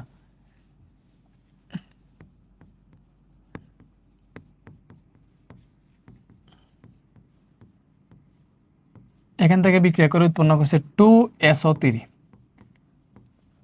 ডেল এইচ বলে দিছে -196 কিলোজুল মনে করো। তো এখন এটাতে তোমারে বলছে কি করলে SO3 এর উৎপাদন বাড়বে। কোশ্চেন হইতেছে এখানে কি সাম্যাবস্থায় কি করলে SO3 এর উৎপাদন বাড়বে, এরকম কোশ্চেন তুমি সিকিউতে পাবা। তো দেখবা একটা এখানে ফার্স্টে দেখবা এই বিক্রিয়াটাতে del H negative, that means এটা তাপ উৎপাদী বিক্রিয়া। তাহলে এখানে SO3 বাড়া মানে কি? এমন কিছু করতে হবে যার জন্য আমার বিক্রিয়াটা সামনের দিকে আসে এবং উৎপাদটা বাড়ে। এটাই তো কি করলে SO3 উৎপাদন বাড়বে। এখন যেহেতু এটা তাপ উৎপাদী বিক্রিয়া, তাহলে এটা সাম্যাবস্থায় তাপ বৃদ্ধি করলে অবভিয়াসলি বিক্রিয়াটা পশ্চাৎ দিকে যাবে। দেখো তাপ উৎপাদী বিক্রিয়ার ডেল এইচ হচ্ছে নেগেটিভ, ডেল এইচ নেগেটিভ, এর সাম্যাবস্থায় যদি তাপ বৃদ্ধি করো তাহলে বিক্রিয়াটা পেছনের দিকে যাবে। এই যে তাপ বৃদ্ধি করো, বিক্রিয়াটা পেছনের দিকে যায়, বিক্রিয়কের পরিমাণ বাড়বে। তাহলে বিক্রিয়াটার সামনের দিকে নিতে হলে কি করা লাগবে? বিক্রিয়াটার সামনের দিকে নিতে হলে দেখো যেহেতু তাপ উৎপাদী বিক্রিয়া সাম্যাবস্থায় তাপ কমাইতে হবে, তাপ উৎপাদী বিক্রিয়া ডেল এইচ নেগেটিভ, সাম্যাবস্থায় যদি তাপ কমাও মাইনাসে মাইনাসে পজিটিভ হবে। তাপ উৎপাদী বিক্রিয়া সাম্যাবস্থায় যদি তাপ কমাও তাহলে বিক্রিয়াটা সামনের দিকে যাবে, গিয়ে তোমার তাপ হ্রাসকৃত ফলাফল প্রশমিত করবে, সামনের দিকে গেলে উৎপাদ বাড়বে। তাইলে কি করলে SO3 এর উৎপাদ উৎপাদ বাড়বে সাম্যাবস্থায়। এবার সাম্যাবস্থায় যদি তাপ হ্রাস করো, সাম্যাবস্থায় যদি তাপ হ্রাস করো, তাইলে কিন্তু বিক্রিয়া সামনের দিকে যাবে এবং উৎপাদ SO3 এর পরিমাণ বাড়বে। এরকম কোয়েশ্চেন পাবা। আরেকটা চাপের পরিবর্তন আছে, দেখো এটার বিক্রিয়কে এখানে 1 মোল, এখানে হচ্ছে 1 মোল, তাহলে টোটাল 2 মোল। হয় না, এটা সমতা করো, দেখো 2SO3 না, তাহলে এখানে অক্সিজেন 4টা, এখানে অক্সিজেন হয়ে গেছে 6টা, এখানে 2 দিতে হবে, তাহলে সমতা হবে। তাহলে এখানে দেখো মেইন বিক্রিয়াটা এরকম, তাহলে এখানে বিক্রিয়কে 1 আর 2 কয় মোল, টোটাল 3 মোল, বিক্রিয়কে 3 মোল, উৎপাদে আছে 2 মোল। তাহলে অবভিয়াসলি এটার বিক্রিয়কে চাপ বেশি, এই যে বিক্রিয়কে চাপ বেশি আর উৎপাদে চাপ কম, ঠিক আছে? বিক্রিয়কে চাপ বেশি, উৎপাদে চাপ কম, ব্যাপারটা বুঝো, উৎপাদে চাপ কম। তাহলে এর সাম্যাবস্থায় চাপ যদি বাড়াও, তাহলে যেদিকে চাপ কম আছে ওই দিকে যাবে। তাহলে দেখো উৎপাদের পরিমাণ যদি বাড়াইতে চাই, তাহলে কি করতে হবে? চাপ যদি দেই, সাম্যাবস্থায় যদি চাপ দেই, তাহলে উৎপাদে যেহেতু চাপ কম আছে এটা সামনের দিকে যাবে। সো এইটাতে উৎপাদের পরিমাণ SO3 এর পরিমাণ বাড়াইতে হইলে সাম্যাবস্থায় চাপ বাড়াইতে হবে। সাম্যাবস্থায় চাপ বাড়ালে SO3 এর পরিমাণ বাড়বে, কারণ এটা সামনে চাপ কম। তো চাপ যদি সাম্যাবস্থায় বাড়াই, যেদিকে কম আছে ওই দিকে যাবে। দেখো বাড়াইতেছি, যেদিকে কম আছে ওই দিকে যাবে, কোস আমার পুরো ঘটনাটা ব্যালেন্স করতে হবে, চাপ যে বৃদ্ধিকৃত ফলাফল প্রশমিত করতে হবে। তো এটা সাম্যাবস্থায় চাপ বাড়াইলে বিক্রিয়াটা সামনের দিকে যাবে এবং সামনের দিকে গেলে SO3 এর পরিমাণ বাড়বে। আরেকটা করতে পারো, দেখো বিক্রিয়কের যদি ঘনমাত্রা বাড়াও, ঠিক আছে, তাহলে উৎপাদের পরিমাণ বাড়বে, স্বাভাবিক। বিক্রিয়কের ঘনমাত্রা বাড়াইলে উৎপাদের পরিমাণ বাড়বে, বিক্রিয়কের ঘনমাত্রা কমাইলে বিক্রিয়কের পরিমাণ বাড়বে। দেখো বিক্রিয়কের যদি ঘনমাত্রা বাড়াও, তাহলে এই যে ঘনমাত্রা বাড়াইছে এটা প্রশমিত করার জন্য বিক্রিয়াটার সামনের দিকে গিয়ে উৎপাদের ঘনমাত্রা বাড়াবে। আবার বিক্রিয়কের ঘনমাত্রা যদি কমাও, এটা ব্যালেন্স করার জন্য উৎপাদ থেকে বিক্রিয়কে চলে আসবে, তখন বিক্রিয়কের পরিমাণ বাড়বে।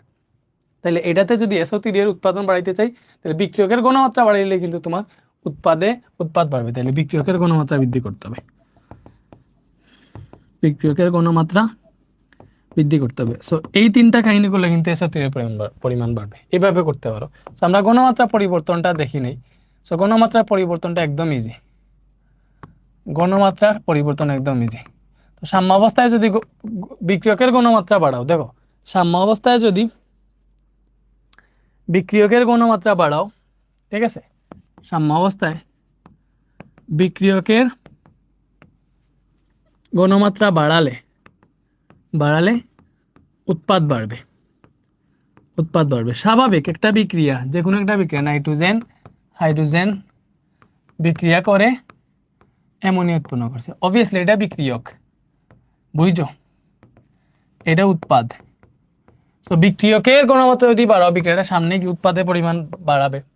আবার বিক্রিয়কের ঘনমাত্রা যদি কমাও, কজ বিক্রিয়কের ঘনমাত্রা বাড়াইছো, তো এটাতে ব্যালেন্স করতে হবে। তো সাম্যাবস্থাতে তুমি যে কোনো নিয়ামকের পরিবর্তন করলে এটা এমনভাবে, সাম্যের অবস্থান এমনভাবে পরিবর্তন হবে যেন নিয়ামক পরিবর্তনের ফলাফলটা প্রশমিত হয়। সো ঘনমাত্রা বাড়াইছো বিক্রিয়কে, সো এটা ব্যালেন্স করতে হলে দেখো বিক্রিয়ক বেড়ে গেছে, এটা সামনের দিকে, 2টা গ্লাস আছে মনে করো, 2টা গ্লাস আছে, 2টা গ্লাস পাইপ দিয়ে সংযুক্ত, এটাতে এতটুকু পানি, এটাতে এতটুকু পানি। সো এটাতে যদি পানি আরো বাড়াও, কি হবে?